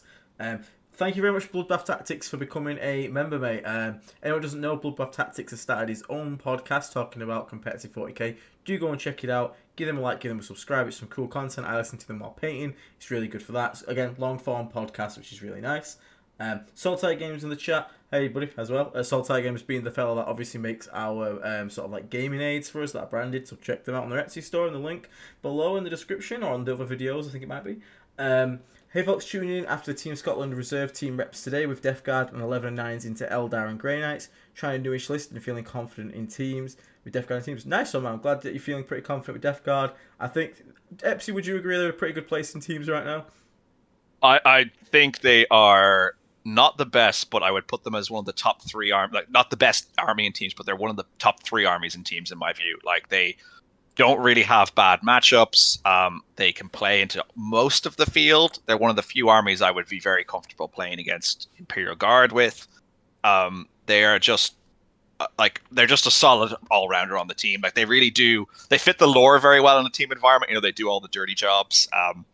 They just grind through their opponents. I definitely one to always have in a team. I think of 8. Yeah, they're in a really good spot. Death Guard is just a great spot at the moment. Bloodbath Tactics, thank you very much for the 5 gifted memberships, mate. Everyone, if you got gifted a membership, then do say thank you to Bloodbath Tactics. Check out the community tab on the YouTube channel, and you can find a link to join the members Discord. We do giveaways and stuff in there, so feel free to join that. Thank you so much, Bloodbath Tactics. Massively appreciate the support, mate. Please do go check out their channel, drop them a like and a subscribe as well. So then, probably the hardest matchup in the game, ourselves. I actually think this is kind of just a question of did you bring Morty and did they bring Morty? If you didn't bring Morty and they have, this is going to be hell. Because their contagions work and yours don't. Do we basically agree that's kind of what it comes down to? I mean, I wouldn't be happy to face a Morty when I don't have a Morty. What do you guys think? Ideally, I probably would not want to be paired up into Death Guard because, especially if they do have Mortarion, it would make it much harder for me to burn through them as fast. I mean, ultimately, it's Death Guard versus Death Guard, so the better list versus the other list is going to win out. and player, of course. But yeah, it's definitely not one that I would look forward to. Like, I'm gonna 20-0 this person, unless I looked across and saw just only play Marines. Well, I'm going to put it in slippery sloppy because no one likes a mirror match. Okay, so regardless of whether you can beat them easy or not, you're not having fun. Okay. Yeah. The mirror is always something in a team environment you look at and go. He's like, oh great, cool mirror, how fun. So Last year he was playing GSC, yeah, and he ended up in the GSC mirror I think 2 or 3 times, which is like not fun for anyone to play. I think at the ITT we threw our Eldar player into the Eldar mirror like 4 times. Oh, that was when the Unicorn was still around. So, I ain't gosh, dealing with that. You can deal. Yeah. Next one, Deathwatch. Do we need to talk about Deathwatch? No, they're. I have a Deathwatch army, and I love them very much, but they're in hibernation mode until they receive some assistance from Josh Roberts. 20-0 and go. Yeah, I would not be concerned about them at all, really. Done. Free win. Yeah. Okay. I'd still rather go into Custodes, but yeah. Okay, we'll do that just because we can rag on Custode players. Trying to blast out some of the quick ones. GSC. Again, GSC kind of vanished from the meta. I think we have really good tools. Demo charges get super punished by -1 per skill, -1 ballistic skill. We have flamers on goddamn everything, and anti-infantry on goddamn everything. Do we fear the Genestealer cults? I feel like this is our easiest matchup in the game. Right next to Custodes. Different reasons, but it is so easy as equals, especially. They can't scratch you. Yeah. Pearce? And all you do is just tag them and they can't do anything. Yeah, GSC are a weird one. I feel like they really need mechanical changes now because the way their rules have changed since the edition launched is they're just not really a functioning army anymore. And especially for running transports, and like if you have transports, there's not really much. They can drop in and demo charge you, but their activation locked at that point. What really hurt them was the change to the free stratagems. Like the Nexus made them just an absolutely broken army to play against. Getting like free, loan up and free all the strats in the world. I do think they're a lot easier to beat now. You just hose them off objectives. They don't have really the staying power they had before, and you just we have tons of flamers, tons of bodies. You just check them off the table effectively. So we're happy to put them in 20-0 and go then? Yeah, I would agree. I think they're a very straightforward army to kill. I know what you just said then, Don. It's probably our easiest matchup, but I'm still going to put the Custodians in number 1 just to rag on the Custodes players, okay? Definitely. Space Wolves? Space Wolves? Wolves have obviously an interesting build with the Stormlance, with the sort of the Wolf Cavalry spam. Again, this isn't really something you see that common.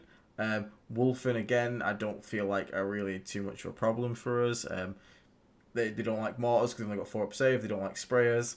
And the sort of cavalry, we just kind of kill them, don't we?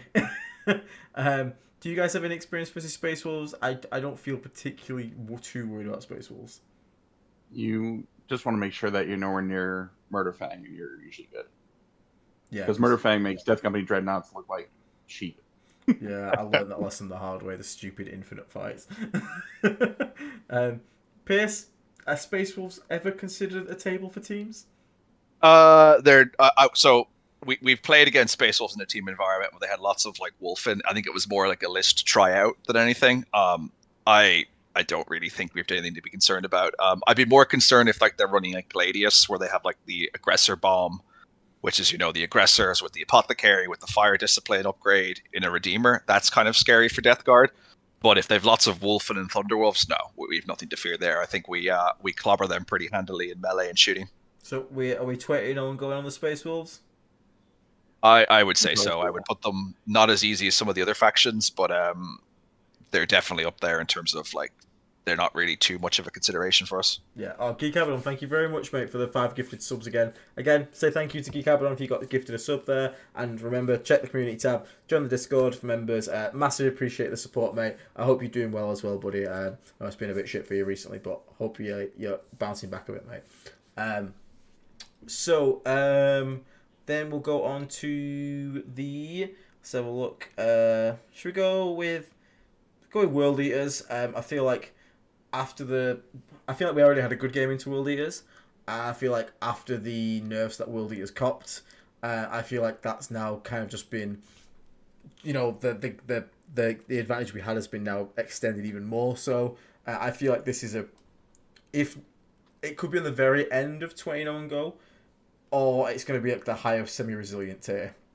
I definitely do feel like World Eaters are the worst Chaos faction right now, just due to how expensive all their stuff is, and It's so expensive. For the most part, them being basically a one-phase army, because very, very few World Eaters players bring anything other than just axes or claws.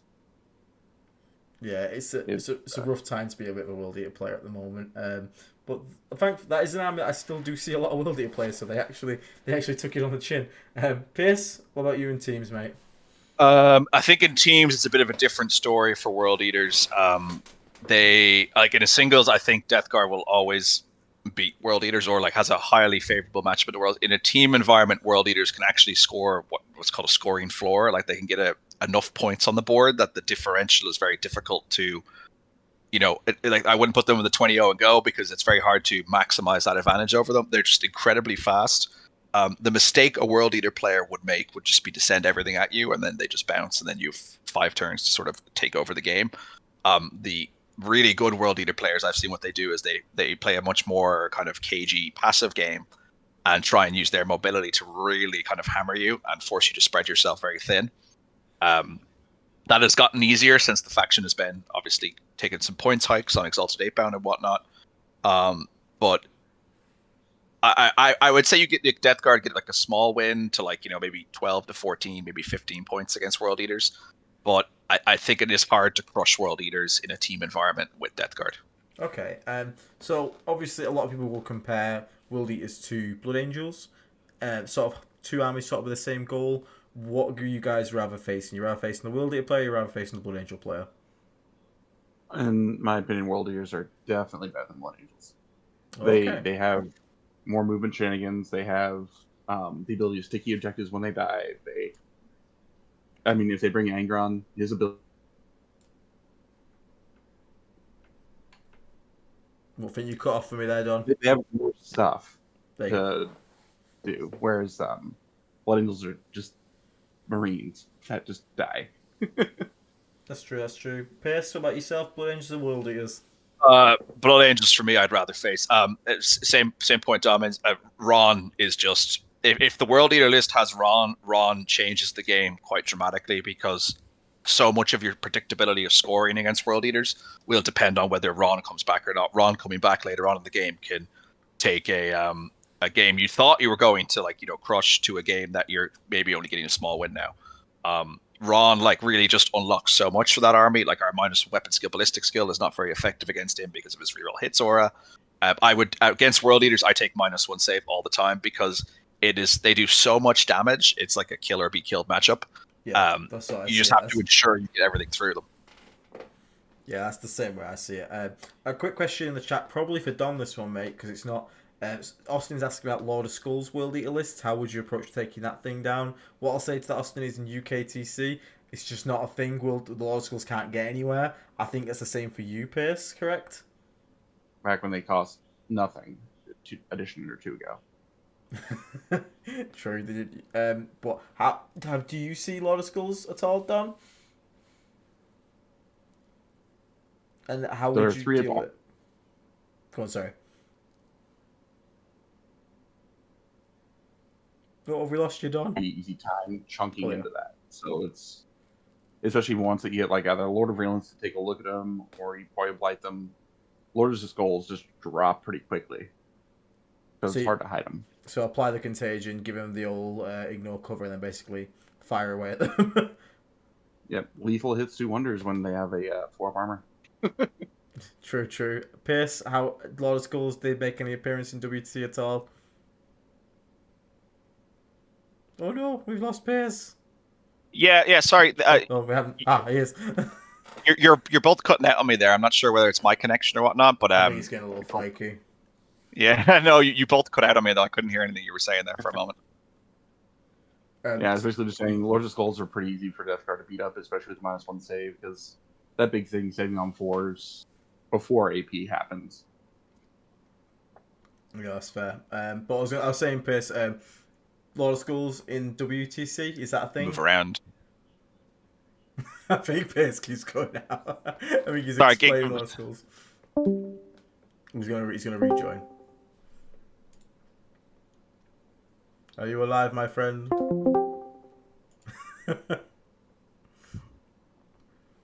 he speaks the green on his microphone, but nothing's coming out. We'll come back to that one. We'll come back to that one for Pearce when he gets his things sorted out. But he's just messing with technical difficulties. No worries, bud. For now we'll sort of move forward. We'll try and keep the pace going a bit easier. Tyranids, Don, how do you feel about Tyranids as a matchup? I'm not too fussed about Tyranids. I think Monster Mash is a little annoying, but the Monster Mash just isn't that great. It's just harder to kill.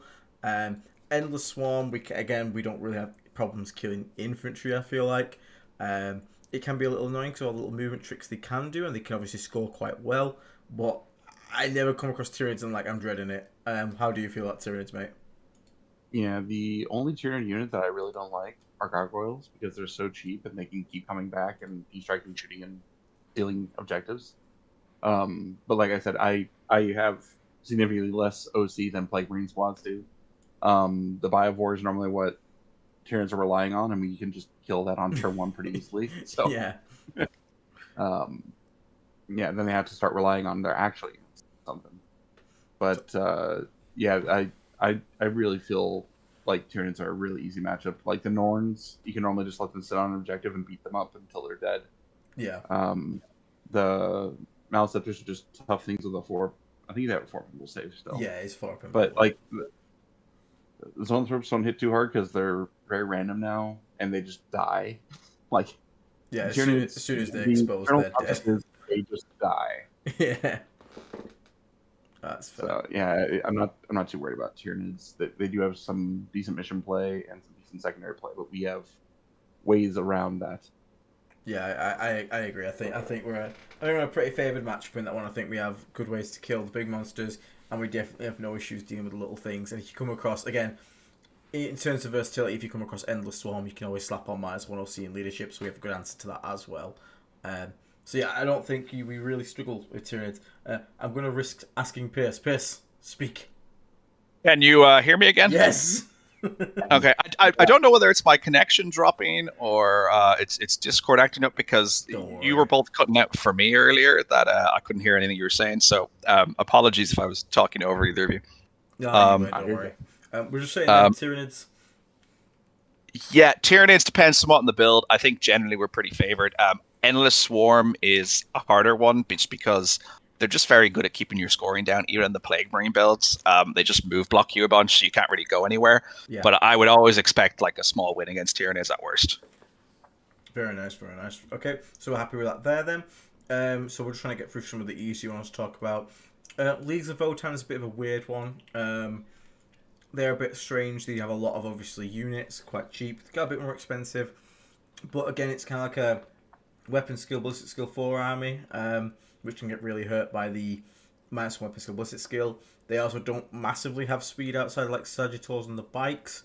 I've not played too many games against Votann, but I don't feel too concerned about them. Like, especially with like their Terminator bricks having 2 wound Terminators, mortal wounds. So like Typhus can just kill 3 models like that if he gets a lucky roll. 2 grenade strats on average, pick one of a 3. So you've killed like potentially like 6 models out of the unit straight there just from mortal wounds alone. And they can just be really flaky on like the damage. So like I think it's one of those where they can judgment token certain things. Like yeah, you can judgment token Morty. But again, Morty's still kind of hard to kill for them because he's quite toughness 12 is not the easiest for them to kill. Even with a +1 to wound, they're getting best on freeze on him from the last cannons. But they're only 24-inch range on Sagittars, so they have to get quite close. I think it's just a weird matchup where it's like a close range shooting army versus a close range melee army, but we also shoot pretty damn hard at close range. So I feel like we kind of just have them in that aspect, and they just have a little bit of a mobility edge on us. But I think overall we probably win out the attrition war. But again, defer to you two as well for your opinions on Votann. I definitely think it depends on how good they are with their berserks, because the berserks will pick up whatever they touch bars. Mortarian's probably the only one that will only get beaten up by them, but everything else is just going to get yanked off by 5 berserks. That, especially if it's judgmented, they're all like, "Oh, take my strength 9, AP 3, 3 damage attacks." It's like, what the crap is this? Yeah, it's quite painful. And then even if you kill them before they activate, they fight on death. They have feel no pain. They're annoying. And like the vehicle skew that I have, I absolutely hate the Thunderkin because those graviton cannons, AP2, are really annoying. Like they most of the time point at a target and it dies for vehicles. Yeah, anti-vehicle. The good news is you can normally clap them back pretty well, but you should remember to kill models with not judged units, because otherwise they will just shoot back and kill whatever just killed one of the models. Yeah, true. Or I'll wipe them all out in one go if you can. That also will do it. Yeah. But yeah, totally agree. Pearce, Votann? Interesting one. So I've played against them on UKTC and WTC. I think they're harder to play against on UKTC as they're more firing lanes for them to really tear into you. I played against like Danny Porter running them, and Danny is a very, very, very good Votann player. On WTC, it's a lot harder for me at the fire angles. I think generally it's on WTC at least, it is a slightly favored matchup for the Death Guard. It could depend on their list exactly, but they do a huge amount of damage if you're not careful. That you really have to respect the sheer volume they can throw at you. But I would say it as a favorable matchup to the Death Guard. Okay, but not by much, yeah? Not by much. Agreed, Don? Do you agree with that? I would agree. Cool. Yeah, because they can definitely just like yank Mortarion down in one turn if you don't protect them. Like their damage can be really, really high. Yeah, it can be indeed. So then we'll go with Orks probably. Again, Orks interesting matchup. I think they're an army that's probably a lot of people underestimate how good Orks can be when played well. Saying that, do Orks do well into Death Guard is a different question. I imagine Orks probably don't really want to pair into Death Guard too much. Lots of flamers, lots of ability to kill infantry. Fights first is obviously not great for them. But it's an interesting one, Orks, because Orks can be really good at denying primary. They obviously still have that go turn. And I feel like Orks always comes down to how good does the war turn go. And with Orks especially, they have the kind of like mechanical issue of the war being called at the start of it's the start of the battle round, isn't it? Which means if they're going second... It's a command phase. So they go second, they don't get it on turn 1. Yeah, so it's it can be quite... basically, if they have to declare it, you can have like a return to react to it possibly. And again, if they also might not get it for turn 1, which I feel like can be quite swingy for Orks. But I don't tend to struggle too much with Orks. I feel like we're probably one of the Orks least... I feel like Orks don't want to fight like Custodes, and they probably don't want to fight Death Guard. But what do you guys think?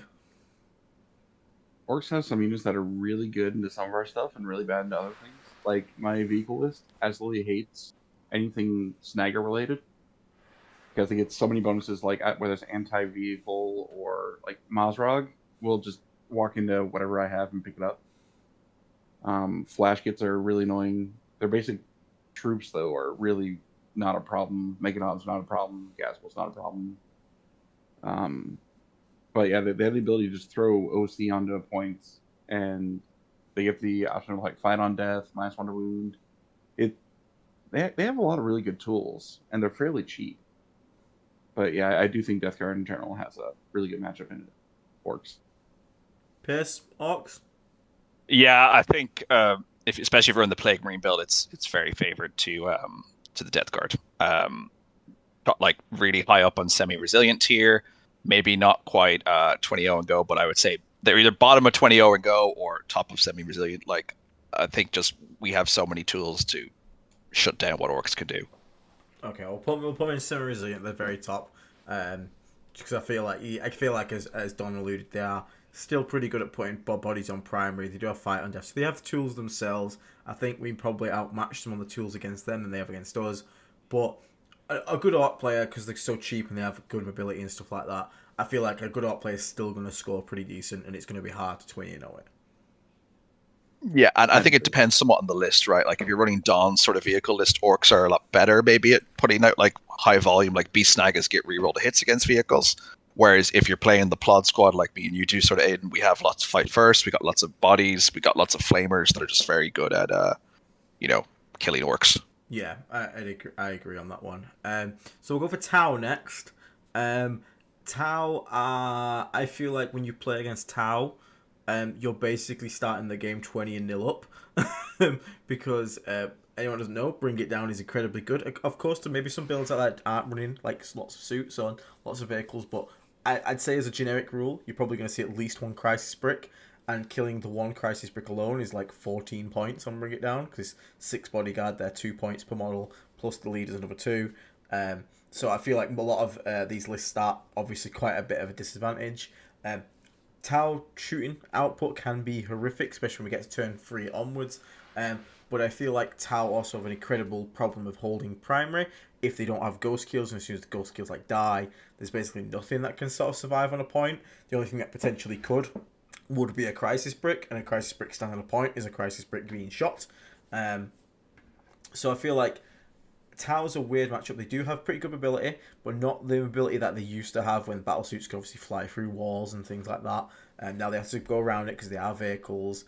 I don't feel like they're as mobile as like Hypercrypt or like Eldar or Grey Knights, for example. And again, it's a one-phase army, so all shooting's done in there, which means stuff like Rhinos can actually be crippling, because a Crisis Brick can do 1,000,000 damage, but if you're all inside a Rhino, cool, you can pop the Rhino, and that's about it. But again, I think this is a matchup that I think it's a weird one. I think this is actually kind of depends quite a lot on mission, on table, quite a bit. Obviously, open table's not good. Mission, sort of like if you go like Purge the Foe mission, this could be quite grim because Tau can actually kill a lot of units in the turns when they start exposing themselves whilst playing safe. But I do think this is one of the games where you definitely probably just beat them on primary. But again, I've played only against a few Tau players. Maybe you guys have different experiences. Pearce, you want to go first this time? I think it depends first on whether you have PBCs in your list. If you have 3 PBCs, the Crisis Break doesn't really have a great time against you, just because you dump fire into them and the suits start dying throughout the game. Yeah, definitely want to go hard on their primary, because I think you just need to body them early on, because once the game goes later, Tau really start ramping up on their damage. Yeah. I would still have it, I think, favored as a favor to the Tau. I actually think Tau have a phenomenal amount of output, and I think a really good Tau player, like we're talking like the real top Tau players, don't quite give you the opening positioning wise for you to really get in and deliver your damage with Plague Marines. Okay. It's just, it can be very difficult to move around on board against them, but if you have 3 PBCs, it makes the matchup a lot easier, I think, and it would make it more Draw City favorable to Death Guard, whereas I only run 1 PBC in my current Plod Squad list. I would be looking at a sort of Yankee Candle from my perspective. I certainly wouldn't be, especially if they have 3 Riptides and the like, because Riptides are very annoying.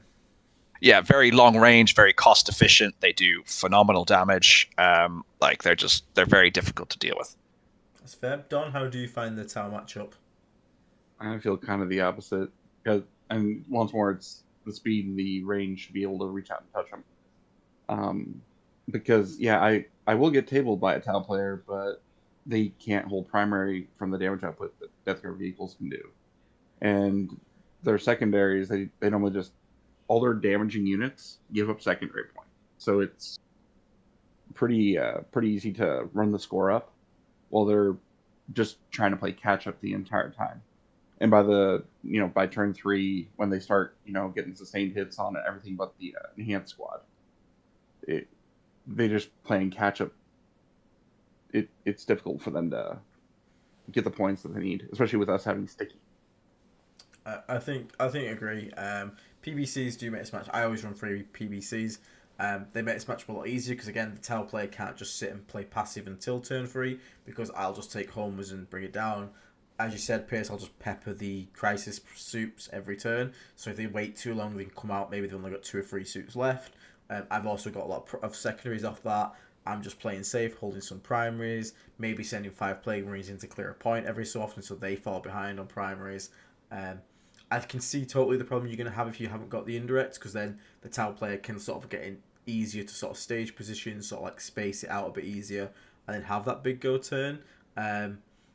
It's an interesting one. I feel like if Bring It Down didn't give me the free 20 it does, it would actually, I'd probably put it towards like Draw City and possibly Yankee Candle.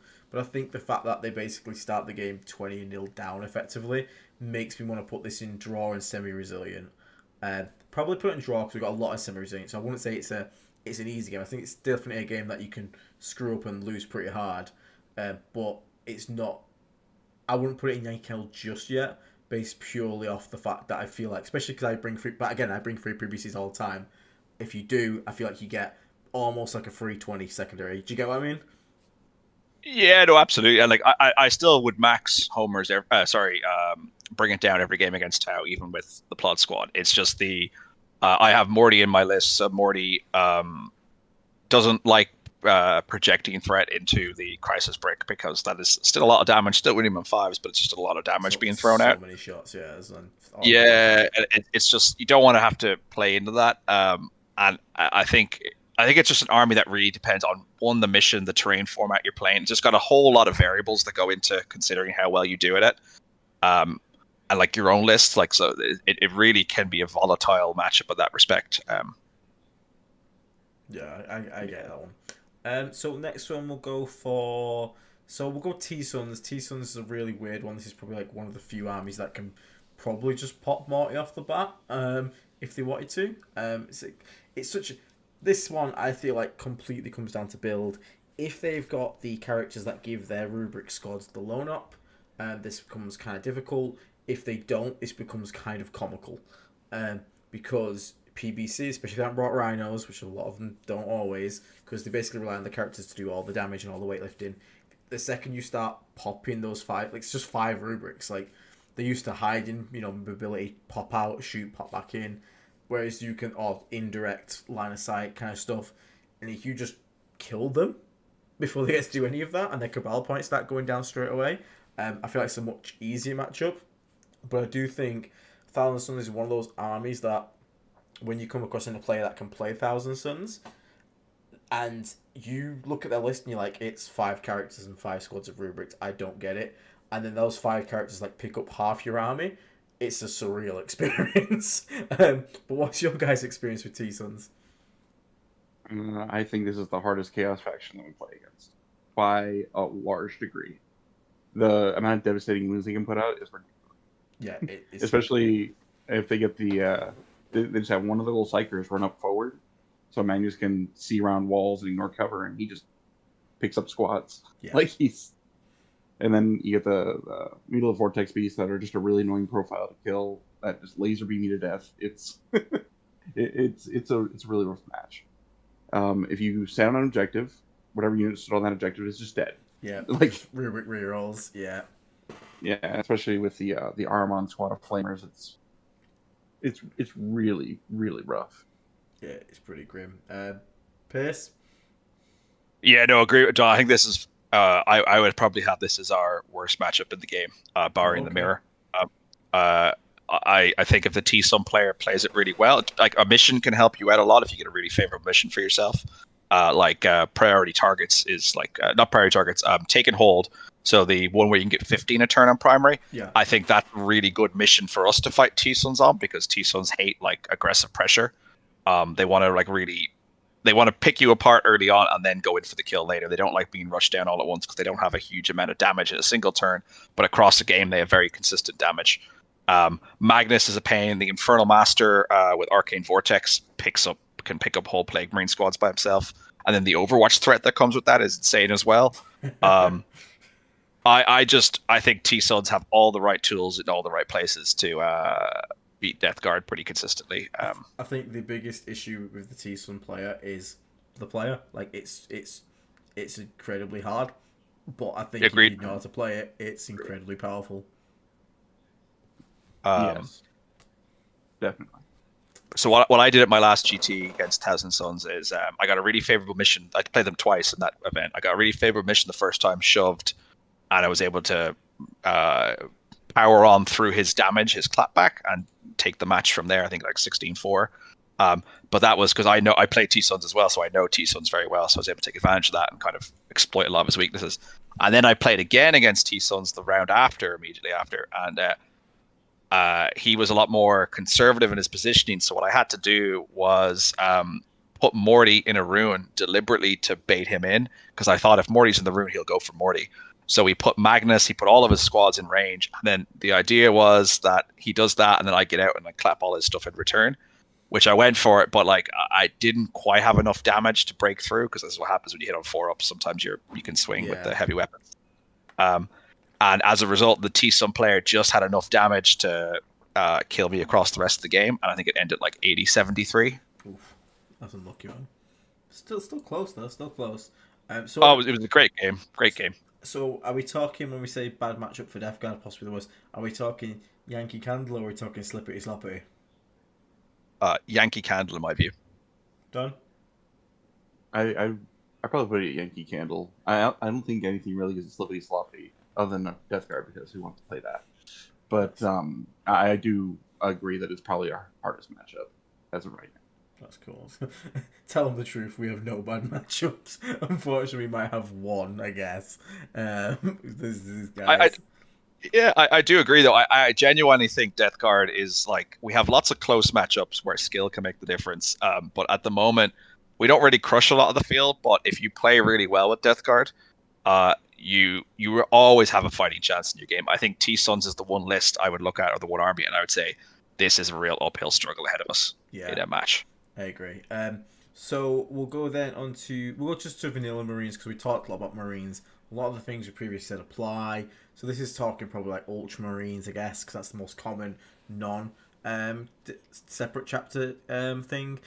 We'll go. The Vanguard detachment was doing really well. It's kind of faded off a little bit now. Still has lots of tricks, but now it's like Gladius is quite a thing. But if we were just talking about sort of like the generic Marine list that isn't Black Templars, do we really struggle? I mean, killing power armor's not really an issue for us that much.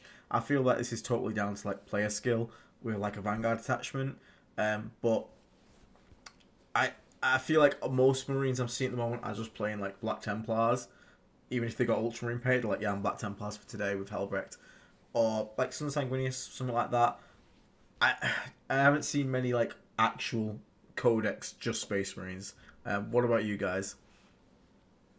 I've seen a couple Ultramarine players, but it's basically just to bring Calgar with the aggressors or whatever it is. Other than that, it's just either the Vanguard with the aggressor brick, or it's the Iron Storm. Yeah. And both of those are very, very favorable for mechless, like Death Guard. Pearce, do you ever worry about coming across vanilla Space Marines? I mean, Marines are so variable. Like, so in the Gladius, I'm worried always about the Redeemer and the Aggressor Bomb, because that unit just picks up Plague Marines by the dozen, picks up Morty really easily. The only other bill in Marines that concerns me is Firestorm Salamanders, and I mean genuine Salamanders. Yeah. That's actually good. So if they have Vulcan and Infernus Marines, Infernus Marines are a criminally underrated unit, I think. They got cheaper in the data slate. I'm not really sure why, because they were already very good at 85 points. But with Vulcan, you stack their strat for dev wounds, and then Vulcan picks a unit and he gives them reroll wounds with your flamers and meltas against that. So you can do a phenomenal amount of devastating wounds to a target, which is really scary for a lot of like Plague Marines and stuff. And then you obviously have assault weapons because you're Firestorm. The other benefit of Firestorm being +1 strength when you're within 12 inches, I think, that changes the map on a lot of units in the game. Like Melta weapons now are strength 10, which is very threatening to a lot of our vehicles. So Firestorm is really hard to pilot well, though, in that configuration. I would be very concerned if I saw that across table, because it means my opponent, I'm going to assume they're a good player, and if they're playing that across table for me, I'm going to be a little bit concerned about that. But overall, I wouldn't be concerned. I wouldn't put them in like the same category as T-Suns. I would say generally we are favored into pretty much all sorts of power armor. I'd agree. So we'll just put... Okay, so here's be the question. Would you rather see these guys, or would you rather see one of the like Codex separate, like Dark Angels, Space Wolves, Blood Angels? Or would you rather see like a Ultramarines or like a Salamanders, Firestorm? I feel like almost all like the Dark Angels, Space Wolves, and whatnot, because they can take everything these guys can, minus the characters. It's just they get like more stuff that's pretty good with their characters. So if they were vanilla, I'd be more happy with vanilla. Okay. So I think I'm gonna put them in semi-resilient. I think like just because the nature of them being a bit more shooty focused than like Blood Angels probably makes them a little harder to deal with, because I can see these guys, like you said, taking the Redeemer, taking Flamers. Redeemer is a pain in the ass unit to deal with. Blood Angels and Space Wolves who are running at me are doing my job for me. These guys can kind of play around a bit more safe, a bit more shooting. But again, I agree. I think we're pretty good into any faction that has power armor, just because our innate ability to like crack power armor, especially like these kind of builds, like lots of Infernus, lots of Land Raiders. They don't tend to have a lot of invulns, so they can die quite quick.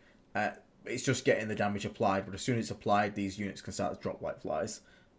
So are we happy to put them in semi-resilient with the rest?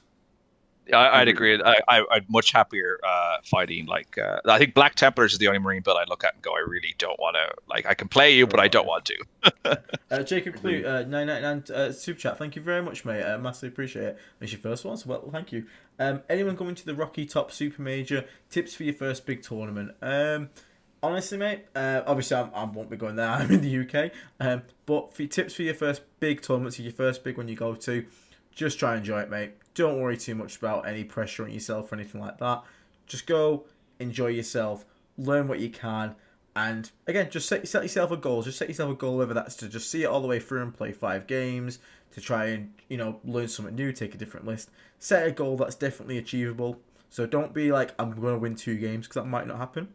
Hopefully it will for you, but you never know. But just set an easy goal. I'm going to try and have 5 fun games and just enjoy yourself. The first big one you go to can be intimidating. It was for me when I went to my first ever one. But just be confident, play your game out, and just try and have fun with it. I think that's probably the best advice I can give to you for your first big event. And you guys got any advice?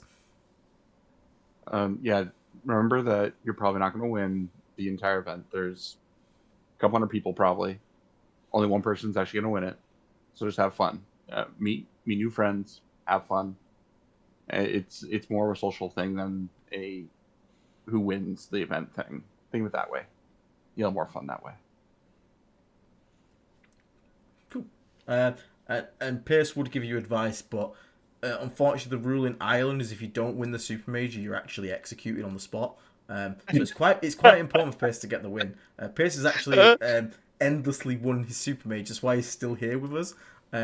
But again, Ireland is a strange place. Yeah, no, thankfully I managed to slink away after the last one. They didn't execute me. So if it's your first major event, as you know, let's enjoy it. The 2 big things are not from a gaming perspective, I'd say, is 1, plenty of water. I don't want to sound like your mom, but drink plenty of water, stay hydrated. And 2, if you have a chair at your table, sit down when you play, because your back will feel it. If this is your first time going for a big tournament, you are going to feel it in your voice and your back at the end of the weekend. So like bring like throat lozenges. The day after the event, you're like, yeah, you sound like gravel, right? Like you have like this in your throat. So like bring lozenges for your throat, so when you can suck on them when you're playing. Other than that, have the app set up with your army in it so you can access your rules very quickly. And just enjoy yourself, man. Yeah, there's always a reason why there's a day in between when I do my stream after an event and when the event ends. It's called my throat is recovering. But yeah, just enjoy yourself, mate. Just enjoy yourself. So only 4 left, so we're almost there, guys. So we'll go with the what do you guys want to go for? Sister Battle? Sure. Sister Battle. Weird one. It is a weird one, actually. I haven't played against too much Sisters. They're quite rare in the UK, I feel like. It's a good army. It's got good rules. Miracle dice manipulation is always good. I feel like this is another one that kind of comes down massively to the Sister of Battle player skill. It's an army that can definitely express player skill a lot more. Like with T-Suns can either be piloted by someone at his first event, in which case it can almost feel like a free win, or it can be piloted by someone that always plays T-Suns, in which case it's a nightmare scenario. I feel like Sisters kind of have that a bit. They also have a lot more. It's like Power Hour, but it's more expendable. It's usually a bit cheaper. They have some really nasty indirect themselves. But all that being said, I still feel like we do have fair answers to them. I'd probably consider this a sort of fair matchup. I wouldn't feel ultra confident going into it, but I wouldn't feel ultra negative going into it. But again, I haven't played in Sisters too much. I feel like this is a game where it's definitely going to be my skill versus your skill. But what do you guys think of Sisters? We'll go with Pearce first. Yeah, I think we have all the tools to murder them pretty effectively. Not like crush them. Sisters, like, well, I wouldn't say we crush them though. Sisters are like a very dependable army. Kind of like in the same tier I would put Death Guard in teams, maybe slightly lower. That, like, Death Guard really doesn't have that many bad matchups. Sisters have a few bad matchups, but likewise, it's very hard to crush Sisters outright as an army. Just they score very well. They got lots of cheap units. They've got great way of ensuring damage goes through. And like I imagine with all the melt, it's a lot scarier for vehicles, but I would say draw City to to like the very bottom of semi-resilient. Like, if you're going to beat them, you're going to beat them by a very small amount. They do have some units that we have to watch out for, like Valerie and her friends are terrifying to deal with as Death Guard. And then you don't really worry about the Arco-Flagellants. The Exorcists are kind of annoying, but like you're in Rhinos and stuff. I think the Plod Squad's a lot better here because you take -1 to save. You've got tons of Flamers. You just dump damage into them and the squads will die. But I don't know about the vehicle skew on that. Like they've got like the Palatine, they've got the lethal hits, they've got like the what's her name, the Dialogus. That seems like they could do a lot of damage to tanks. Yeah, I know. Before the data slate hit, Sisters were the hardest matchup period for Death Guard vehicles in particular. Their ability to get the infinite always counts as 6s miracle dice were absolutely nuts at just destroying vehicle like models. Now they've been nerfed down to just 2. It's still annoying, but it's not like, oh, I walked Mortarion forward, he's just dead. Like, I hated that so much. As of now, though, I think that they're it depends on the player for sure. But otherwise, I think it's like you go either way. If not, we're probably a little better into them because we have better tools for killing them than they do us.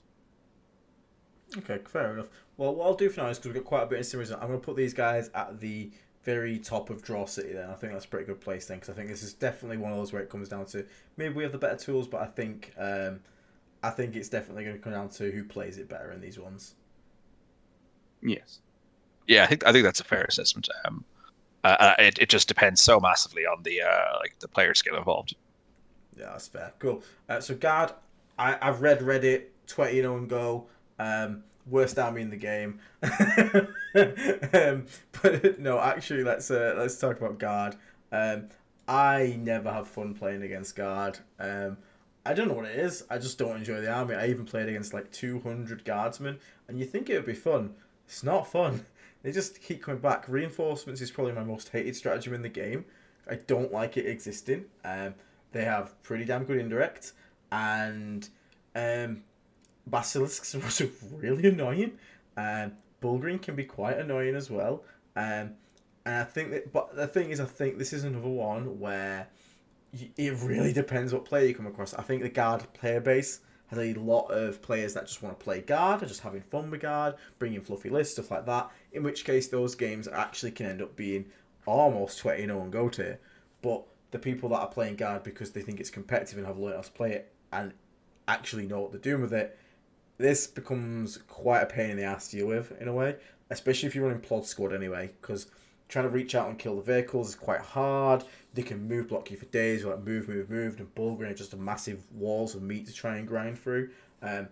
It's a weird one. I think it's still winnable. I don't think it's like a bad matchup in particular, but I definitely think that they have a lot of tools that are really annoying for Death Guard.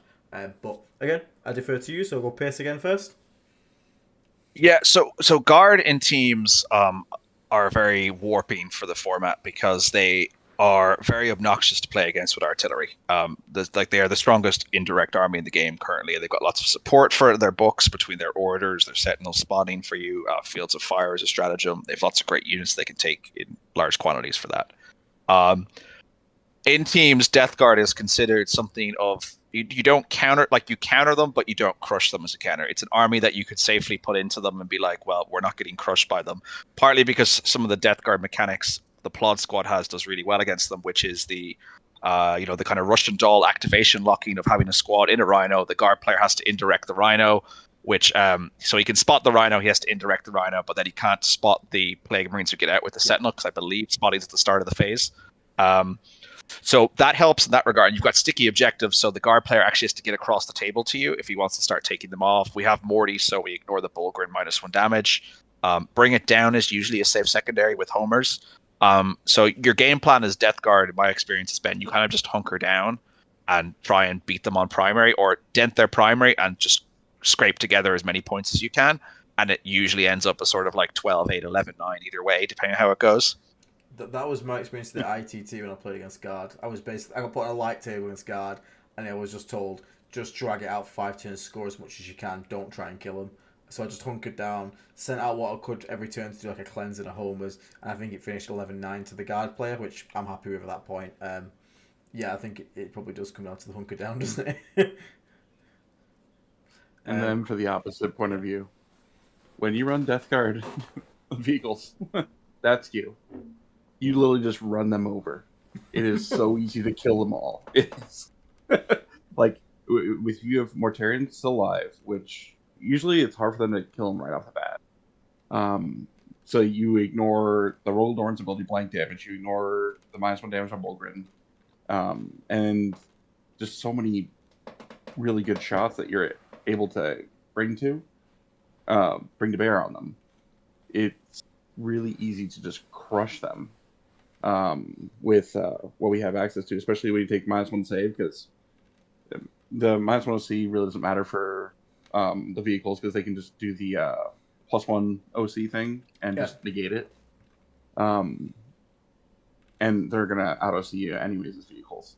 So you're just trying to kill the things that can kill you, which is their vehicles. And then after that, all their other stuff just vanishes when you sneeze at it. It is a very, very favorable matchup for vehicles, especially because you're fast enough to catch them all. Okay, interesting. So, would we say this is... Where would this come over all then? So, where would you still say this is... So, Wolford, if this list was fully in your control, is that a 20-0 ghost, or is it still just a semi-resilient? I would put them right in front of Deathwatch as far as how easy they are. Wow, really? Okay, interesting. Yeah. And Pearce, what about you, mate? I would be on the very opposite end of the spectrum. I would put them either Yankee Candle above. They're not as hard as T-Suns, but they are a tough matchup to play. Or I would put them in Draw 10, City 10-10 and Pub. It can really depend on the volatility of guard shooting, because Manticores and Medusas, we've seen it plenty of times, they roll their D6 shots and they roll a 1. Yeah. And it's like, you breathe a sigh of relief and you don't have to worry about too much hitting your tank this turn. But yeah, there's no real scenario in a team environment on WTC terrain where you ever crush the Guard. It is you're playing for a draw because Guard wants to try and crush something. And if you deny your opponent crushing something on your team and get a draw against that, that is your job done at the end of the day. Like as you said, Aiden at ITT, your job was to basically blunt the Guard player on a light board, and you did that exactly what you need to do. Yeah, that's fair. That's a good point. So where should we put these guys then overall? So Don feels confident with the vehicle list. Me and yourself probably feeling a little uncomfortable. I wouldn't say as bad as like for T-Suns. So I think this is probably the one that probably has to go into 10-10 City because it can just swing so wildly. I would probably put them harder than Templars because again, probably actually online. If I could do online with Templars, because it's kind of if you notice the theme with the Templars, Necrons, and the Guard, all these have like multiple different builds, and it really depends on the build you've brought. So if they've brought the typical one, you've brought Don's list, this goes up here. Again, same goes for if you're against Black Templars. They've brought the infantry spam when you're playing the Plod Squad. This then suddenly goes up here. So I'm probably up in draw 10-10 just because of how volatile it is in matchup terms. But I think we can sort of come to an agreement that this is one of them that you can't just... It's hard. As this game goes on, the matchup tier is just going to become impossible because you'll have to become detachment tier list, and that'll take all day. But I think right now, build variation on that one is massive. But I think we can all agree nobody has fun versus the indirect guard. So we'll put him in there for now. So last two, Grey Knights. Grey Knights have seen a bit of a resurgence recently. What do you guys think about Grey Knights? Obviously, it's quite hyper mobile army, sort of similar to Hyper Crypt Legion. They are an army of 2-up saves, which means they can be -1 saved and potentially killed quite quickly if we do manage to connect them. But they do have a lot of shenanigans like Mr. Deimos, etc. I have found Rhinos to be hilarious because the amount of times a Grey Knight player just seems to forget that you can disembark within 9 and not trigger mists. It's funny, and then you shoot the crap, and 10 player marines with just shooting in a graded alone can pick up like half a squad of like Grey Knights, and then because you've got Contagion on, the Plague Burst Crawl can then help out with Ignores Cover Boil Blights, and then like dropping them to 4-ups from that. I feel like if it very much comes down to not so much you have an impact on it. Obviously, you have an impact on the game, but I feel like I feel like in every Grey Knights game, almost, it's the Grey Knight player's game to lose, in a way, by making a mistake. And if you punish that mistake, then it can fall apart really quickly. But what do you guys think? We'll go with Don first this time. So, Grey Knights they're less damaging Hypercrypt, is what it feels like. They're much easier to kill for the vehicle skew in particular. And they don't really have a lot of answers for Mortarion in particular. If they go after him, it's like, yay, cool. You're not killing the things that are actually going to win the game. But, you toss the -1 save on, especially if you get the Halberd to, like, trigger it on something. Oh, yeah. That just disappears. They're not durable enough, and they don't hit hard enough into lots of T9, T10 plus for them to actually do enough damage. And then most of the time, you either walk onto them and they run away where they're not holding primary, or they stay put and just die and don't hold primary. Yeah, I feel like one of the things I had to learn versus Grey Knights, which I didn't my first ever time, but did the second, is I'm okay to trigger Mr. Deimos if I'm also getting on an objective while I'm doing it, because it's like, yeah, feel free to leave, give me the objective. So yeah, I feel like sometimes we can overthink Mr. Deimos in that regard. So Pearce, Plod Squad opinion? Yeah, I think if the Grey Knight player is smart, they will just play for the draw. If they try and play the game with you, I think you beat them because you just have a lot of damage you can bring to bear. Like my plan against Grey Knights is usually just drive to the objectives and wait for them to come to me. But the Grey Knight player can score very well either with a fixed plan or tactical cards just because of their mobility. So it depends. If the Grey Knight player messes up and tries to like engage with you early on, I think it's a safe win. Otherwise, it's a draw if they play smart and just play keep away and just play two different games basically. And I will say we have a really nice their entire melee profile line for their entire army is like damage 2, strength 6, AP 2. We have a pretty good profile into that. Our Terminator's being T6, means wounds on 4s. We can -1 damage it with a strategy as damage 1. We have a pretty good stat line against that as well. So I think I'll probably put this. I don't think it's 20-0 and go because it's an army that can just play to score and just draw, like you said. But I think this is definitely an army we probably have an advantage against. Where do we reckon on this list here? Where do we reckon? Easier than Nids and Admech? Or a bit harder? No, because I suppose maybe we put them near. They're sort of like demons in that way, aren't they? Demons always score high. Should we put them with demons? Yeah, I'd agree with demons. I would consider them kind of similar mechanically. They're not quite Necrons Hypercrypt, where the Necrons can deliver some phenomenal damage with that as well. It's just teleport around, and the only thing you have to really be scared of is the Libbies with their bloody the silly roulette wheel. Yeah, I watched a game in an event where the Grey Knight player rolled. Now, thankfully, he was not playing against me, but his first one, his Libby rolled a 6, followed by 12 mortal wounds. And then the second Libby also rolled a 6, followed by 12 mortal wounds. And don't worry, we checked the dice. Yeah.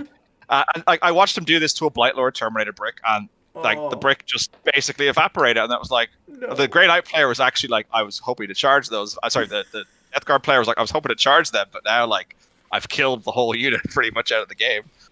He's just there crying in the corner. That's pretty grim. Yeah. Yeah, that's fair enough. Oracle for 949, thank you for coming and playing, Green, mate. Again, check out the community tab, join the Discord, get involved in giveaways, etc. Thank you very much for your support, mate. Massively appreciate it. So to finish this up, last one, guys. Sorry, I know it's been a long one. I appreciate you for sticking with me. The Eldar. Eldar being Eldar, I feel like we have pretty good. They're going like an MSU build kind of at the moment. I feel like PBC is really helping this matchup. PBC is really like shooting at 5-man MSU Eldar. I feel like this is a lot more winnable than the original one used to be. But I didn't necessarily think we struggled in the old one either, part of the Wraithguard brick being annoying. Fire Dragons are a bigger pain in the ass, I will admit, admittedly. I imagine that's more so felt by Don, because there's a lot of melter shots there. What's he called? The Fugan, he's a pain. But I feel like, because the costs of them are still quite expensive, we have the tools to sort of pick up the 5-mans, and we can hold primary. I feel like this actually isn't as horrific as it probably could be for a lot of other armies, but again, defer to you. We'll go Pearce first this time. So yeah, when it was the Yin-Karn build, I think we were one of the best armies at picking up the Yin-Karn in the game. I think we still are. Yeah, Grenade, Typhus, everything just like, absolutely smashes them.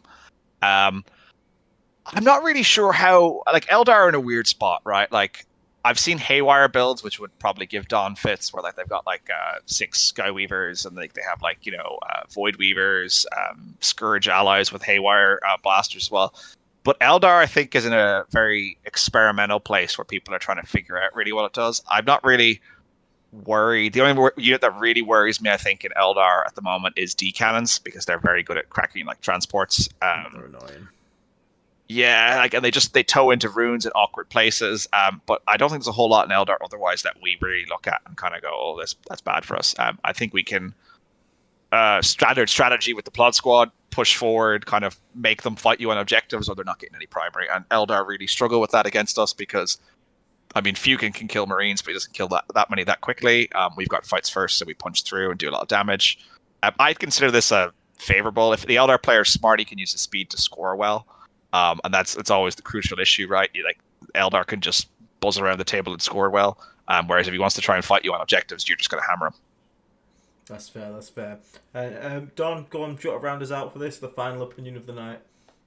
So I know you're talking about the Fire Dragons. They're actually not that big of a problem because their range is so short. Okay. With Flavor Crawlers, they just disappear. And like when they get close enough to shoot you, you flame them. So it's course, like yeah. The only thing I'm even worried about with Eldar anymore is just Bright Lance is going hot, and even then, not really, because their stuff is so fragile. Yeah. Like Warwalkers are annoying with a -1 wound, but if Mortarian's alive, which in the Eldar matchup it is definitely if Mortarian's alive, then you just ignore that and you just crush the Warwalkers. Like it's not that crazy of a matchup unless they get really hot. Yeah. Which is, to be fair, is the same sort of true for almost any, anything with D6 plus weapons. Like, a couple of las cannons go through at the right time, Morty can take a big hit. Admittedly, theirs is better with the miracle dice, but it's it's one of those. If you fail the saves and they make the damage, it's that's dice game at the end of the day, isn't it? They're just so flimsy compared to back when they were the 10 Wraithguard brick in the middle that regenerated. Yeah, exactly. So where would we have this on terms of the tier then? I think this is definitely favoured to us in this one. I think the PBC's sheer existence makes this favoured to us. But would we rather see these guys... So if we compare to Grey Knights, would we be more scared of Eldar? I'm much more frightened of Eldar than Grey Knights. Okay, so I agree with Don there, yeah. So should we put them on the brink of Draw City? Because it's still a really powerful index, isn't it? Yeah. Right, so are we kind of happy with this then, gents? Think so? Yeah, I think so. The one thing I say is that, like, you can see that as a whole, we're very good into the wider field of armies, I think, in the play. But as you see on the draw 10 draw 10-10 in pub, there's a lot of common real meta armies and 8-man teams you're seeing there. Like 5 out of 6 of those are armies that I would see almost on every team lineup, which makes Death Guard like also it's a very drawish meta in teams at the moment. Like you're hunting really to try and find some big wins. There's a lot of draws going around. I can see that's really cool. But I think the main thing that makes me happiest with the most of this tier list is still this in the top. This is still my favourite thing. And actually, for singles play, that's actually a big deal because Custodes are incredibly popular at the moment in singles play. Everyone has a Custodes army pretty much, apparently. Everyone who's Nana has a Custodes army. And when Custodes get good, they come out the wall like cockroaches. So the fact that we can crush them, and please do, because it makes me smile. Tell me every time you beat a Custodes player, because it just makes my day. So that's actually really good to be up there. And like everyone, like Don and Pearce said, just looking at this, we have one unfavourable matchup. I've seen a couple of posts recently about how Death Guard aren't in a good spot, and please witness the list. I think Death Guard are in a cracking spot at the moment. I think we're in probably the best spot we've ever been competitively as a solo faction. And I think it's a great time to be playing Death Guard competitively. I'm sure you two would agree. I agree. I think we're one of the best armies in the game at the moment. I'd agree. Which is a fantastic time to get into it. But yeah, so on that, guys, because it's getting late, I don't want to keep you here too much longer. So I appreciate both of you coming on and helping out with this stream and this tier list and hearing your opinions. It's quite nice to get the different opinions of WTC and obviously US sort of terrain formats and Don obviously with his crazy skew list, which is very different to what me and you play, Pearce, with the Plod Squad. Yes. But I do appreciate you both coming on, so thank you very much for coming on as special guests. And is there anything you'd like to shout out at all, guys? Pearce first. Shout out to the Tryhard Wargaming Discord. I don't know if any of your listeners are in it, but it's a great community for discussing like all the factions of the game, especially if you're big into playing on Tabletop Simulator. There's a lot of big community there, a lot of WTC players, a lot of international players. And it's the singles team I play for. Great bunch of people, very knowledgeable about the game. Yeah. Nice. Don, anything to shout out, mate? These days I don't have anything to shout out. I'm so casual now compared to what I used to be. You said you're getting back into competitive. I heard that. I'm trying. I'm getting there, but I also said I have a Warhound Titan. True, you did buy a Warhound Titan impulsively at weekend. So that's definitely an impulse purchase. I will make it at least 3-2 at one event with a Warhound Titan. I promise you. That's true. Peter Scott in the chat, what I would say is do not get caught up in win rates, please. Win rates are the most misleading thing you will ever read. I think Pearce and Don would agree with this. Win rates are based incredibly differently between if you are so for example, we can say win rate is, we can say Death Guard win rate overall is a 40, it's like a 49%, something like that. My personal win rate at the moment is 86.5%. Now, does that mean Death Guard win at 86.5%? No, it doesn't. But what it does mean is that you can achieve that. Your player skill, your personal skill, will matter far more than what the magical data boards and leaderboards say anywhere. And the more you play, just keep practicing, keep getting used to it, and you will increase your win rate way above average stat. Like, average stats can be so skewed so heavily. A guy can come in with a fluffy 120 Poxwalker list, go 0-5, but he doesn't care, he had a fun time, but that will be reflected in the stats. I'm sure Pearce and Donald would back me up on this, but please don't get too caught up in win rate statistics. Yeah. Peter Scott is actually is a friend of mine in real life. I went to see Dune 2 with him there on Wednesday, so he's just adding for the content, I think, at this point. He does play Death Guard as well. I think he's getting back into them now. I think there's a large portion of more casual players in the Death Guard community because it's a very popular army, I think, which kind of can skew some of the results in the tournament setting because, like, I think when me, you, and Don are playing Death Guard, we're playing the real, like, lots of teeth on the list, like very competitive, lean. They're designed to be unfair, Yes, and one other thing I just wanted to add to, even looking at win rates and stuff like that, the list that you do well with, like the list I play, I can guarantee you that Aiden would not do as well with. Yeah, and the list that Aiden 100%. Plays, I will not do well with either. We have tried this experiment. It did how we well. Play. It's you find what works well for you. And I mean, granted, there are some things that are just like, the foot demon prints that are just terrible. But I can win with a plague surgeon, and Aiden can't. So Yeah. It's the best list is the one that you consistently get results with, I think. Yeah, and Yes. if your consistent results come with a plague surgeon, despite all my complaining and stuff, run the damn plague surgeon. No, don't encourage people to buy plague surgeons. They're I will die on they're this hill. definitely not that great. They're not as bad as what Aiden normally makes them out to be, but they're not very strong. They're pretty model. They're not very strong. Yeah. But yeah, that's the closest we're going to get to Don saying they're not good, right? They're not very strong. I'm just gonna I'm just gonna get voice clips from this stream and just edit it where Don said they're bad, and I'm just gonna put it on the end of plague surgeons. They're bad. I'm happy to take a plague surgeon before I take a demon prince. I will give you that one. I'll give you that one. It redeemed it. But yeah, so I'm gonna let these go, guys. It's getting on late. So thank you so much for joining me. Thank you to everyone in the chat for all the support and for saying and joining the chat and the conversation. Ivy Mike, I could consider bringing in General Janice. That's something we could possibly talk to him about. I'll try and reach out to him. But I'm glad we got you back into painting the brass trims, and hopefully you will go to a tournament in Netherlands if you can find one. It would be really cool. Give it a shot. Tournaments are honestly really fun. They're not as scary, not as hyper competitive as most people would seem to think. Brian Churl, thank you so much for the $2 donation. No worries that you can't watch now, mate. I hope you watch later on, mate, and I hope you enjoy it as much. But yeah, I'm going to call it there for now, guys. So, no Sultai, we're not running triple plague searching. But thank you everyone for tuning in. Have a good night, everyone, and we'll catch you on the next one. Check out Try Hard Wargaming. Again, listen out for Don's ramblings on the Death Guard Facebook page as he tells us all that plague surgeons are actually good. And join the Discord, the Nurgle's Mansion Discord, or you can become a member and join the Disgustingly Resilient Discord as well. Check out Sword Tire Games for the Disgustingly Resilient merch that we got going on at the moment. They have a special gaming aid set. Consider becoming a member, join the giveaways, blah blah blah blah blah. I've said it all before. Yeah, I'll let you all go now because it's gone for far too long. Catch you later, everyone. Stay rotten. See you later, guys. Bye. Bye. Bye.